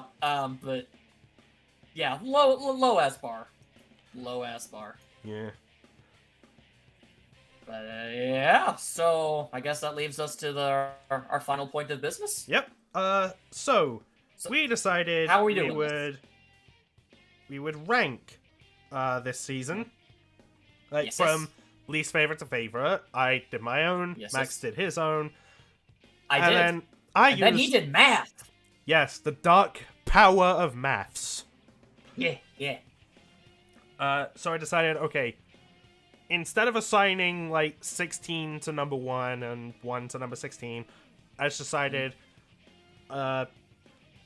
score each episode by its placement and just add those together and then go by golf rules. So basically, if we put the same one down as number 1, it would have a score of 2. Right. And if we had the same at number 16, which we did, we'll get to it soon, then it would have 32, so it would be at the bottom. Yeah. So, highest number at the bottom, lowest number at the top. Golf rules. Alright, so are we doing like the top 5, bottom 5? We doing the entire ranking? What are we doing? And from what angle? Are we going top, bottom, or bottom up? Let's do the entire ranking and start at the bottom. Okay, because I guess we need to rip this bandit off, don't we? Yeah, let's actually talk about Korra vs. Storm this time. God, this episode sucks.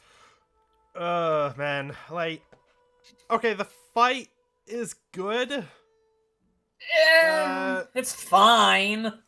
The more we talk about it, the more I notice problems with it. Okay, here's the broadest of overviews before we get into slightly more nitty-gritty. It really, really, really feels like that everybody at Death Battle was like, hey, Korra versus Storm, they both do elements and stuff. That's a cool idea. And they stuck their flags so hard into the ground that they were physically incapable of pulling it back out and had to do this. So they desperately tried to make it look like it was a good idea. And it did not work. This episode was so unbalanced. Yeah, like... And not in a fun way. Yeah, you pointed out to me, it kind of feels like they were trying to, like, patronize towards, like, Korra and Korra fans, like, as much as possible to make it feel like she stood a chance. Yes. They focused on her good aspects and her abilities so hard and sidestepped any conceivable negativeness or weakness other than being, well, she's a bit hot-headed, when we both know she's got more weaknesses than that.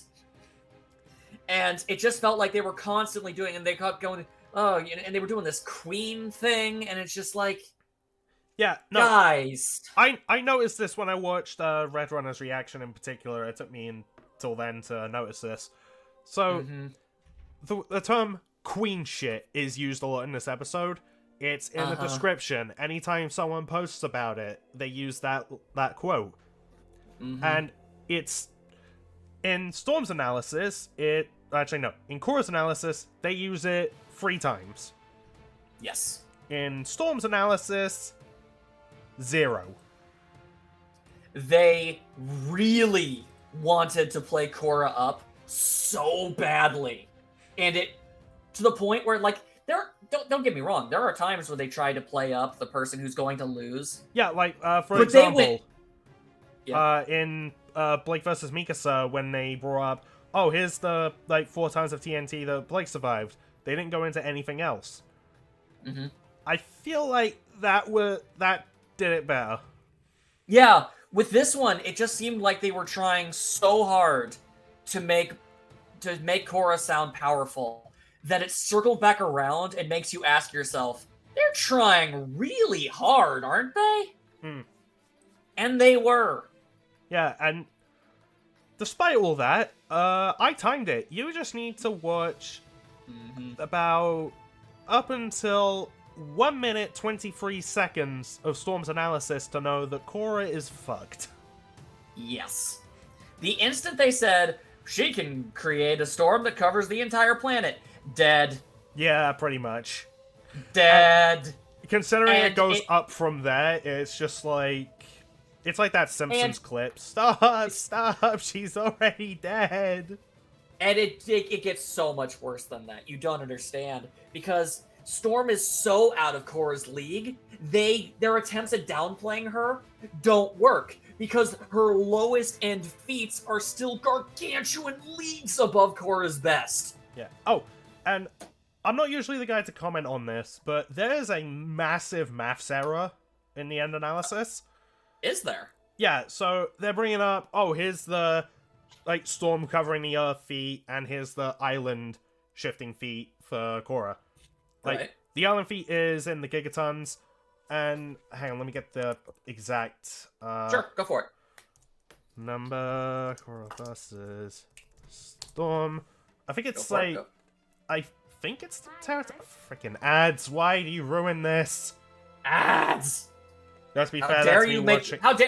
How dare you keep the people that we enjoy employed? Yeah. Okay, that's the, like, speed comparison, specifically using flight speed. Although, to be fair... I'll get into that. Yeah. I'll get into that. But let's focus on this first. Exotons. Okay. Yeah. And they said that's, like, a 250 times power difference. Mm-hmm. Yeah, about that. What is it actually, my friend? It's more like over 1 billion. Yeah. I'm See, pretty that's sure a single exoton is 1 billion gigatons. So, here's the thing. They kept using the smallest numbers they could for Storm, but those numbers were still so much bigger. Because, alright, let's use Storm's flight speed in comparison to Korra's top speed. Let's just casually ignore the fact that she is unquestionably light speed reaction times. Hmm. They bring it up, but then they sideswipe it away and use a smaller number. And the same thing with power. They use one feat, and they don't even bother putting a number to the starting of an artificial star. Yeah. Also, like, to be fair with maths error, I want to go ahead and say maybe they meant the teraton feat. Maybe. Because I'm pretty sure, like, a single teraton is 1,000 gigatons. Yeah. So that'd make more sense. I think what happened was they just got feats mixed up. So It's that possible. led to the 250 thing. Right. But But here's the thing. I don't even bring this up much.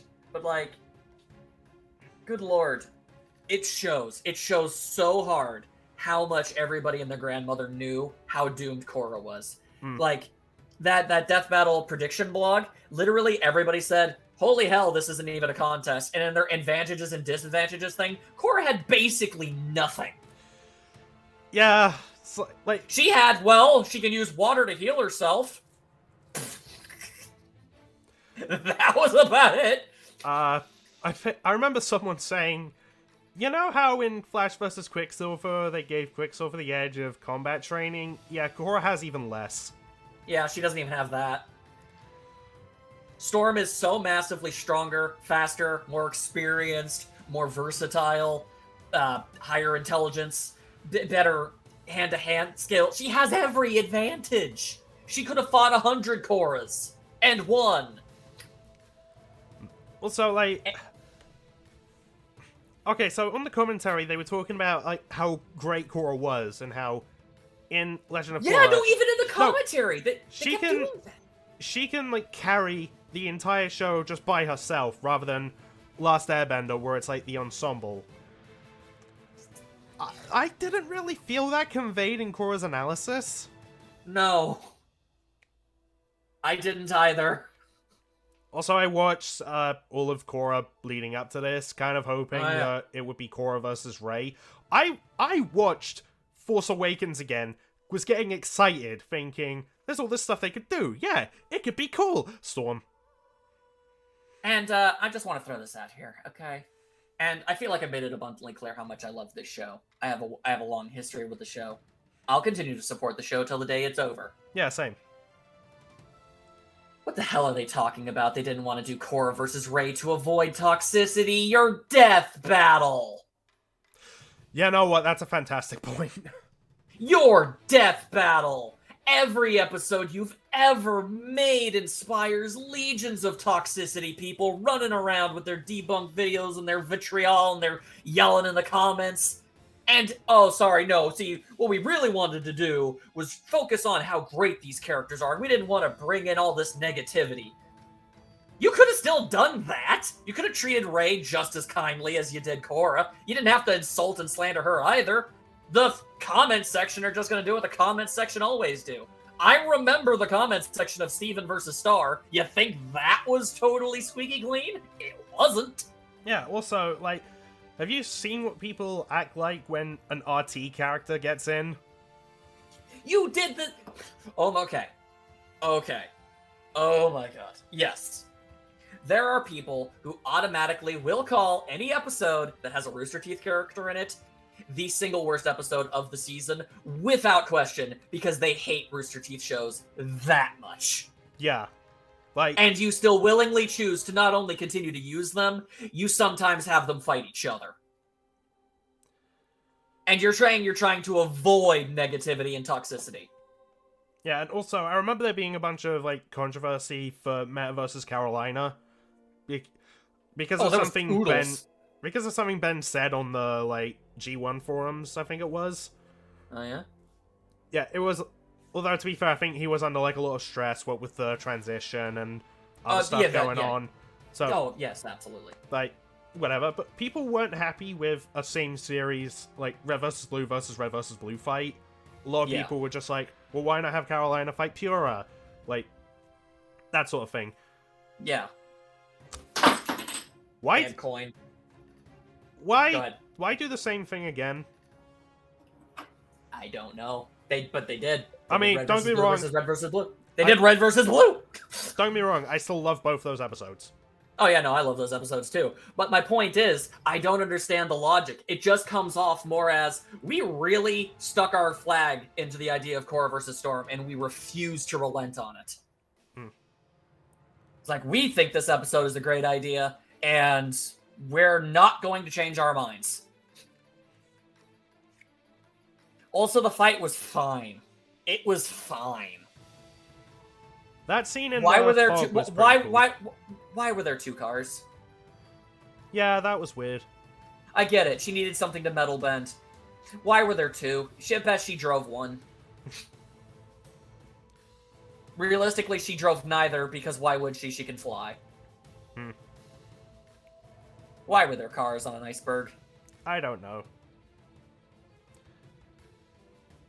Yeah. And I actually saw people talk to me, and they said, "Wow, you really dislike Korra. I mean, so you must be really happy that she's going to get annihilated." No, not really. I'd much rather have a fair fight where she wins than an absolute, god damn, man. Like, if it weren't for Reverse Flash versus Goku Black, where literally a character was unkillable, this would be like. This still is probably like top 5 most one-sided fights in the history of the show. Yeah. I don't hate any character in fiction enough to just want to throw them to the wolves. And their attempts to try to make her look good just did not work. I don't think, anyway.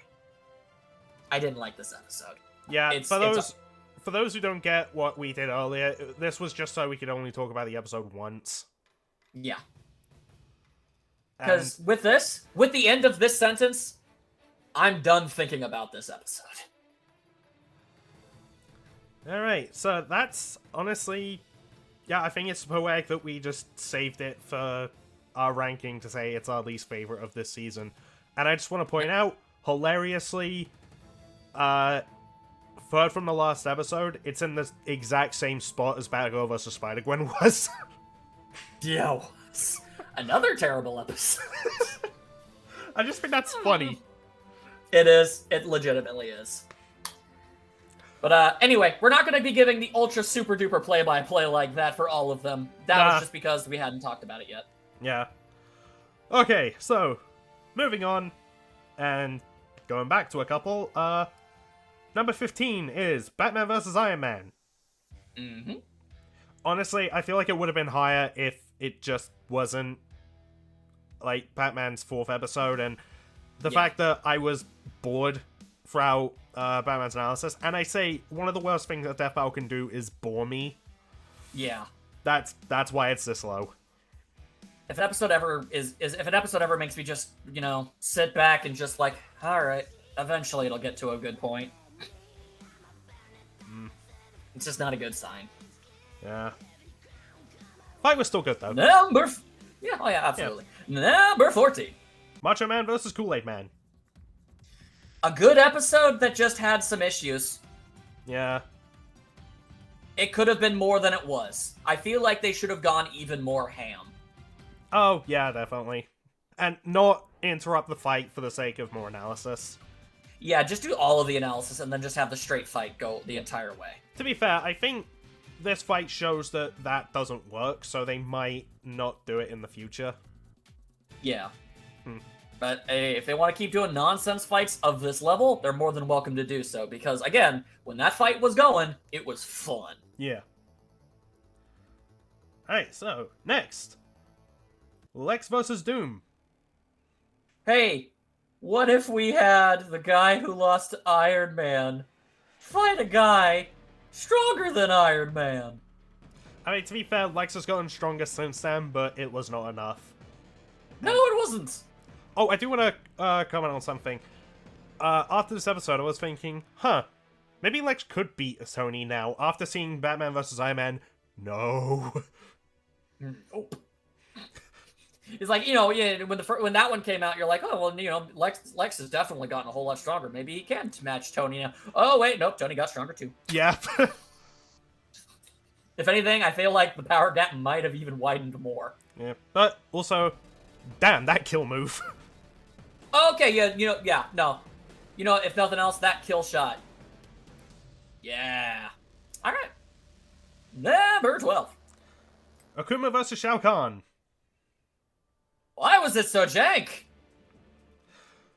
Yeah, more or less. It was just jank. Had some promise. If it had more time, maybe it would have been better. I think it needed like an extra couple weeks in the oven. Yeah, like maybe if you swapped like positions of like this and Korra v Storm. Yeah. Maybe the Blender team had more time, then they could have refined it a little more. I don't know. I feel like there had to have been some kind of time crunch somewhere or something. Yeah. But hey, I don't know what goes on behind the scenes. But yeah, I'm not even going to speculate because that's totally not my place. Yeah. I also just liked the remaining episodes more. In fact, we both did because our bottom fives are identical. Yeah. This required no math on your part because they were literally the exact same 5 episodes. Yeah. And I'd say from this point on, it was just episodes we liked, like fully 100%. It was at best like I enjoyed having seen that at best. At worst, like no regrets here. Yeah. Number 11. We have Tia versus Alucard. I'm surprised that's as low as it is. Yeah, although, to be fair, I think it would have been higher if we were just, like, invested in the characters more. Yeah, no, because the episode was good, it's just, we don't have a lot of attachment to Dio or Alucard. Yeah, pretty much, but I'm just happy for Liam and all the people that wanted it. Absolutely. Yeah. Number 10. Madara versus Aizen. Exact same story as the last fight. Real cool. More or less. Shame we didn't really know much. And I'm happy for my friend Sean because this episode made him cry. Exactly. Tears of joy. Yes, tears of joy of pure happiness. He was also in cosplay, which is funny to me. Yeah. Number 9. Iron Fist versus Poe. You okay? I think my voice cracked a little bit. Iron Fist versus Poe. There you go. It should be noted that episode is higher on my list than it is his. Yeah, you had it at number 5. I have it at number 11. Yep. Yeah. I thought it was funny. I thought it was fun, and it had a giant talking panda. And Austin did a really good job voicing Jack Black. He sounded exactly like him in every way. Yeah, no, those carry the episode for me. It's just, I don't know, I just don't feel like the soundtrack was great. They tried to do, an atmospheric to the beat of the fight soundtrack instead of just a song. It was instrumental, not a song. Oh yeah, no, I get that. Yeah, so that if it had a slightly stronger soundtrack and maybe just, I don't know, maybe one or two more big moments. Yeah, like, I think the biggest moment for the fight for me was when Iron Fist goes, "Feel the power of chi," and does that, like, 1-inch skeleton punch that sends Poe flying. Yeah, that was baller. If it had more if it had at least one more huge whoa moment. Otherwise, it was just kind of a novelty episode, I guess, because it's like, let's watch a Marvel character fight a giant panda. Although I still love that last moment and just thinking about, that was so cool. Wait till Master Shifu hears about this. I killed a guy. You might want to lay low because you might be wanted for murder. Everyone made that joke afterwards. Yep, and I feel good about it. Yeah. All right, and with that's basically the bottom half. Now we've got the top half. Number 8. Hayachi versus Geese. Yeah. It's just, it's dead center in the middle because that was just a perfectly serviceably good episode. I was like, yeah, I had fun. Predictable. Yeah, I had a lot of fun too. Despite the fact I know nothing about these characters, I enjoyed it more than I'm okay. Okay. You gotta stop dropping that coin, man. It's getting scary. I do. I'm sorry. Predictable. Okay, so next up, that was number 8, right? So this is number 7? Number 7. Steven versus Star. You have me to thank for getting this thing into the top half. It was number 4 for me when it was only number 10 for you, and that's because you didn't know jiggity jack all about these two. And even then, I'm not a super fan of Steven or anything. It was mostly just Star. But I had fun. I like when they do Western cartoons. Yeah, I had fun with this episode too. Yeah. Like, if anything, just the sheer absurdity of, like, Star's spells. Oh, God, yes. The amount of times I said WTF in my reaction. Yep, I feel like the only two things that could be improved upon this is if the fight itself had, like, an extra 45 seconds to it. Yeah, I feel it was a little short. I feel it was a little short, and the official storyboards actually show 2 cut scenes that would have made it that little bit longer. So that might have been good. Also, I would have appreciated it if they went out of their way just a little bit harder to make Star not look like a psychopath. Yeah, that probably would have been a good idea. Maybe have her analysis clip not be that. Yeah, could you have picked an end of analysis clip where it shows her, being mature and level-headed, because there were a lot of moments of that. The way you portrayed her in the fight and the way you described her makes her sound like an absolute and total psychotic lunatic. Which she is not. She is a bubbly, free-spirited weirdo, but she is not that bad.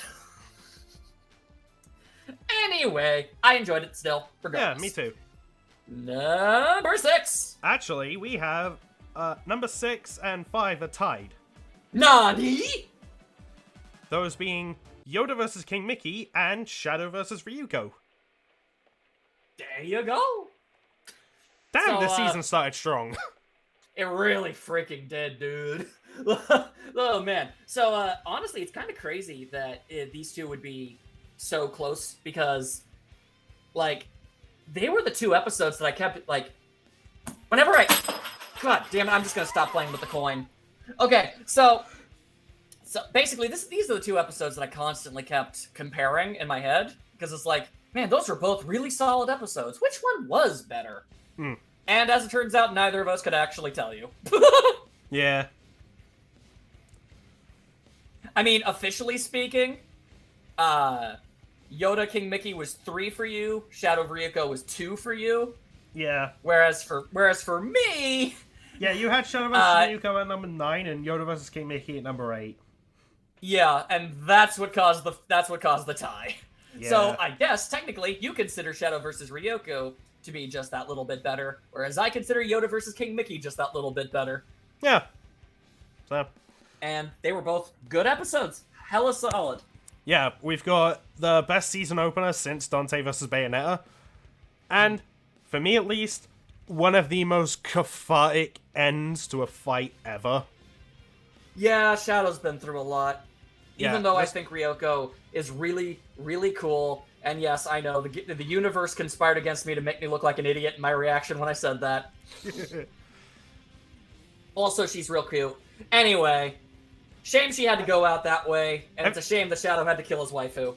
Yeah. But good times. Spare a Also, 4 for Shadow. Spare a thought for Shadow. He had to sacrifice so much to get a good episode. And in Yoda and King Mickey, I just want to throw this out here. Shout out to being somehow the single most wholesome and inspiringly hopeful fight to the death between two guys not known for killing people ever. I know, right? Like, I thought All Might versus Might Guy was basically that, but no. These two were just nothing but respectful and kind and complimenting each other the whole time. And Yoda even goes out laughing. He's like, a troll to the bitter goddamn. end. Yep, and also, just shouting this out, dear God, okay. Soundtracks for this season, phenomenal, almost 98% of the time. Oh, absolutely. But holy hell, Yoda and King Mickey's song is like the only one to legitimately give me chills. I don't know, man. I just really liked it. Yeah, Okay, I like so that was 6 and 5. Yep. Number 4. Link vs. Cloud. It did its predecessor justice. They remade the first 3D fight they ever did, and to say it's a glow up is ever so slightly an understatement. Yeah, I've said this several times before. I'll say it again. This is how you do a rematch episode. Yes. And I say this as somebody who enjoyed the rematch of Mario vs. Sonic. I understand the grievances one could have with it. Whereas with this one, I think it was just a straight up solid, hot diggity damn, that was an upgrade. Just quickly, my favorite moments really is pretty much just everything to do with the 4 swords. Yeah. God, that was just fun. Well, that and just when Link saw pots. Yeah, when he saw pots and just started breaking them, and Cloud's like, excuse me? Like, what? So, the episode managed to be badass, and it made me laugh, too. Cloud's seen some weird stuff, but...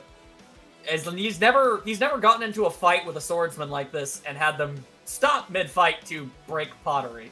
Yeah. Also, shout out to Cloud's epic slam down an entire mountain before he makes a perfect landing. I don't know why, but that sticks out in my mind as something very memorable. It's like thud, thud, thud, thud, lands on his feet. Like, what? But there you go.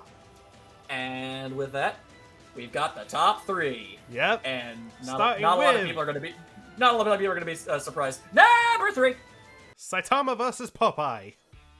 Yo, I'm okay with this. It's on the podium. It's on the damn podium because it's his number 7 and it's my number 1. Honestly, So, how happy this episode made you makes me appreciate it more. yeah, so, you know what? I'm totally happy with him taking the bronze. And I talked enough about it. Number 2. Goku Black vs. Reverse Flash. Yes, sir, Bubbo. It was my number 2 and your number 5. Is that right? Yes. Yes, it was. Yes, it was. I know what I'm talking about. Boom, boom, boom. An all-time classic for the series. Oh, yeah. And, man... oh, boy. Oh, we didn't talk about this. What's that?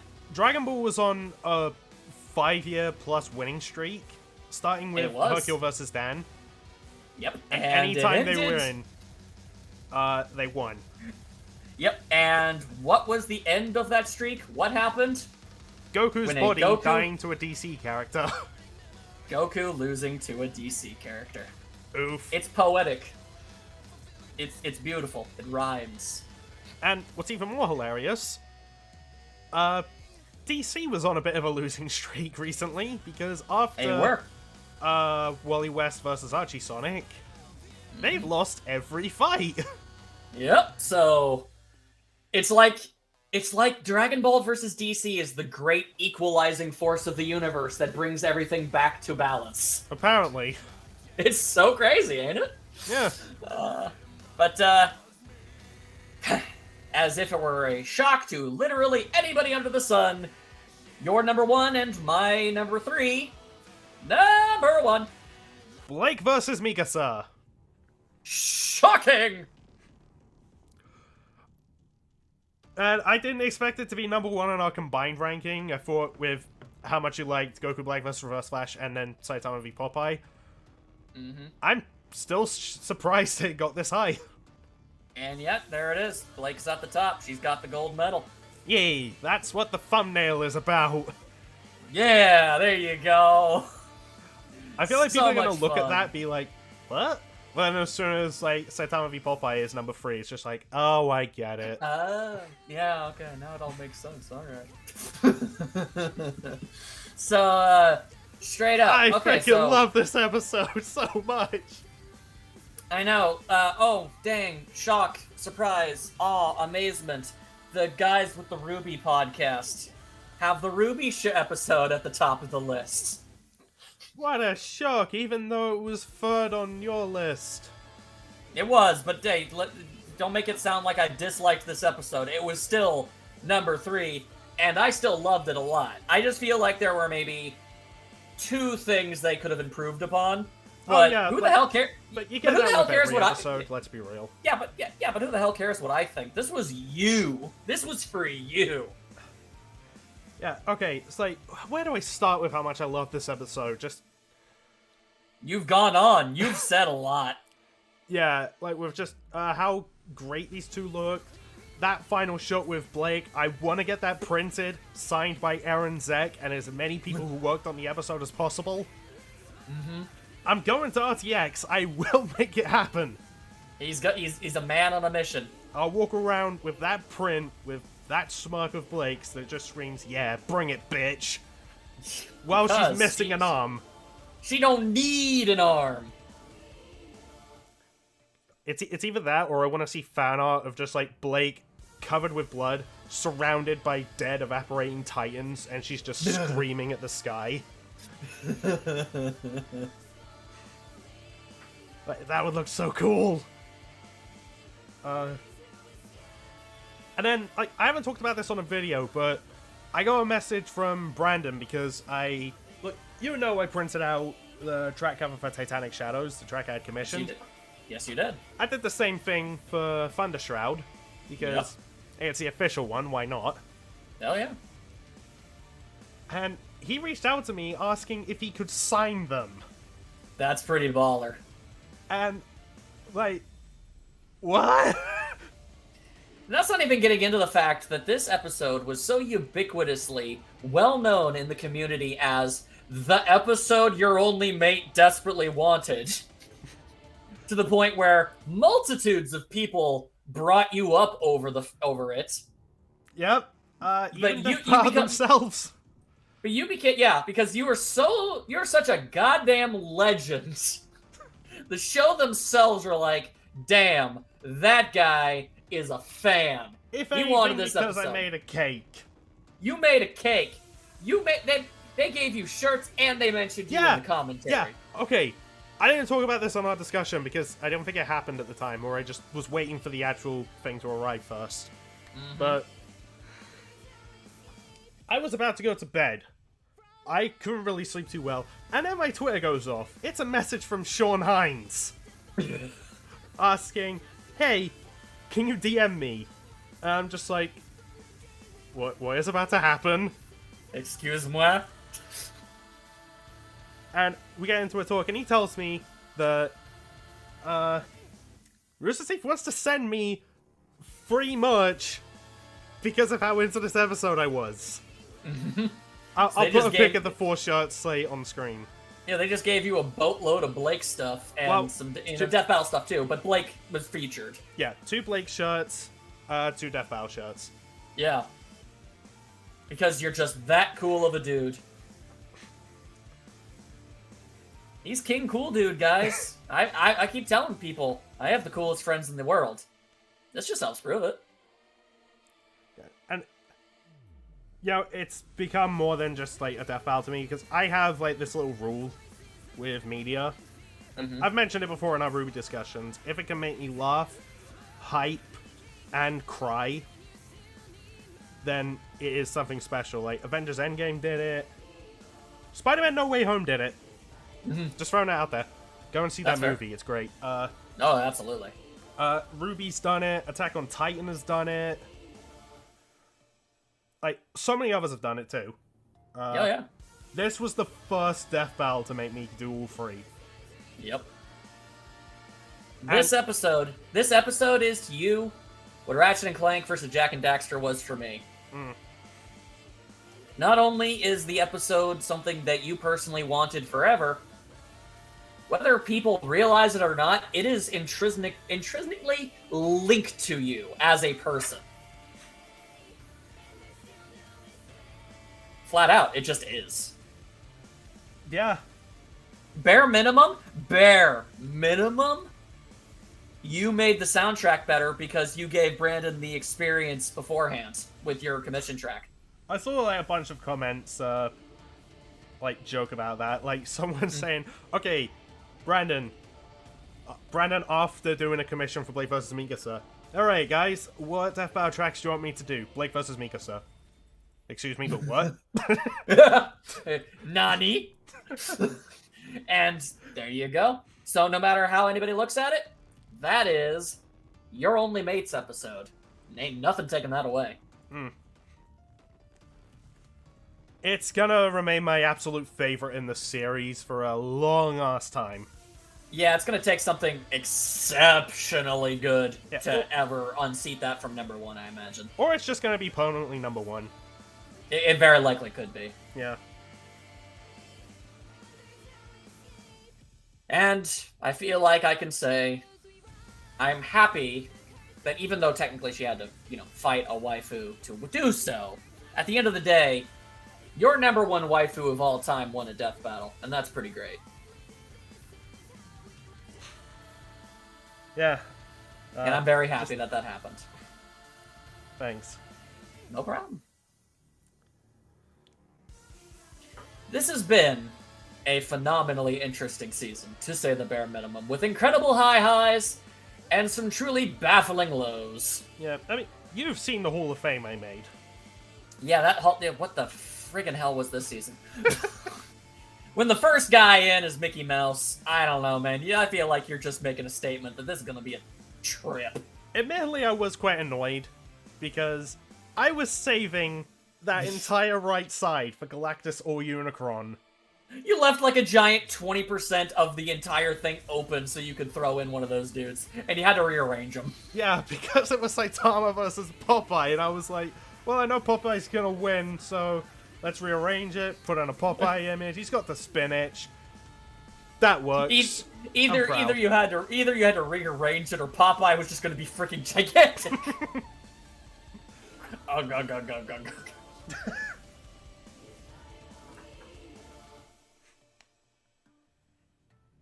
This has been one hell of a season. I'd argue my favorite season of Death Battle. Yeah. Admittedly, I think the first half is a lot better overall. Oh, absolutely.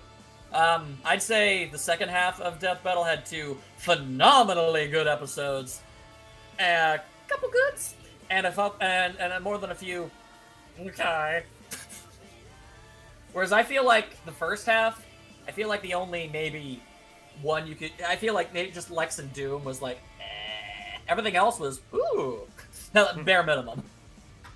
Yeah, and even then, I still love Lex vs. Doom. It's fine, yeah. Yeah. It was just completely and utterly unneeded. Yeah, but Also, we didn't even talk about, like, yeah, Marvel vs. DC is going to come up at some point, but they went for the two biggest villains and two of the most high-profile heroes. Yeah, at the very least, they didn't do half measures. Yeah. So, you know what, like, okay, they mentioned that every episode this season they feel either could be a season premiere or a season finale. Okay, well that's patently untrue. I don't know how I feel about with some of them. Okay, just throwing this out there. Blake vs. Mikasa, as much as I love it, I probably wouldn't have it be a season finale. Yeah, maybe a premiere, but even then. Yeah, maybe a premiere. But, no. I don't think every episode this season could have been a premiere or a finale. Okay, you know what? There are a few that could have been, definitely. No, you know what? Yoda and King Mickey, because it was a premiere. Yeah, Saitama absolutely. Popeye, because it was the finale. Yeah. Other episodes that I feel could have done that, Link vs. Cloud. Absolutely. Goku Black Reverse Flash. And Dio Alucard. I also would have been cool with, like, Hayachi versus Geese being a premiere. A premiere, yes. Same with but, Shadow Ryuko, Blake Mikasa, maybe Akuma Shao Kahn? Maybe. But yeah, I don't know if I would say that they're all of that tier. Oh, but, and Madara versus Aizen. Oh, yeah, sorry. Yeah, Madara Aizen. That one would work as a premiere or finale. Yeah, absolutely. Also, can I just joke about, like, if the finale was Galactus versus Unicron? The last 3 episodes of last season, a Go fight we were a bit disappointed with, and it turned out to be our least favorite of the season. A shonen anime matchup, which is 2 of the big 3, that being One Piece, Bleach, and Naruto. Yes, yes. An anime character versus, well, at least a Marvel character that's quite powerful, fighting a long-time request. Yeah. If the finale was Galactus versus Unicron, the last 3 episodes would have fit those categories, and it would have been hilarious. It would have been great, and just squandered it, Death Battle. I almost called you Dragon Ball. However, Death Battle. Yes, the finales both featured quite powerful anime characters. This is true. So the pattern still works. And I mean, if you want to get, really split hairs, I mean, Popeye and the Hulk are both very strong comic book characters. Well, there you go. I mean, comic strip for Popeye, but it counts. Yeah, it still counts. It counts. And they're known for the color green. Huh. Because of the spinach.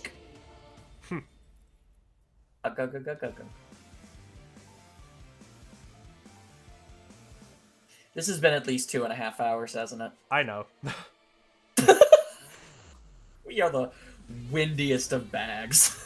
But I had fun. Yeah, like, the point is we have fun doing this. I looked forward to this all day. Yeah. And, you know what, I guess we'll be back to this when Ruby Volume 9 starts. Yeah. Which, I don't know when that's going to be next year. But neither do I. We just know sometime next year. yeah. May our waifus not suffer. There's something in particular I'm hoping for mine to happen finally. He wants the makeouts. Please. Just do it. Just do it for him. Look at him over there. He's so desperate to see attractive women kiss. Is that so wrong? That's all he wants in life. It's not weird. But yeah, we'll do this again when Volume 9 happens. And, I don't know. Seeing how things go, maybe we'll end up talking about the first half of the next Death Battle Season 2. We'll see how it works. Yeah, maybe. It all depends on how fun we have. Alright. With that, if you actually listen to all of this, you a platinum cool guy. Yeah. And with me dropping my coin, good night. Good night.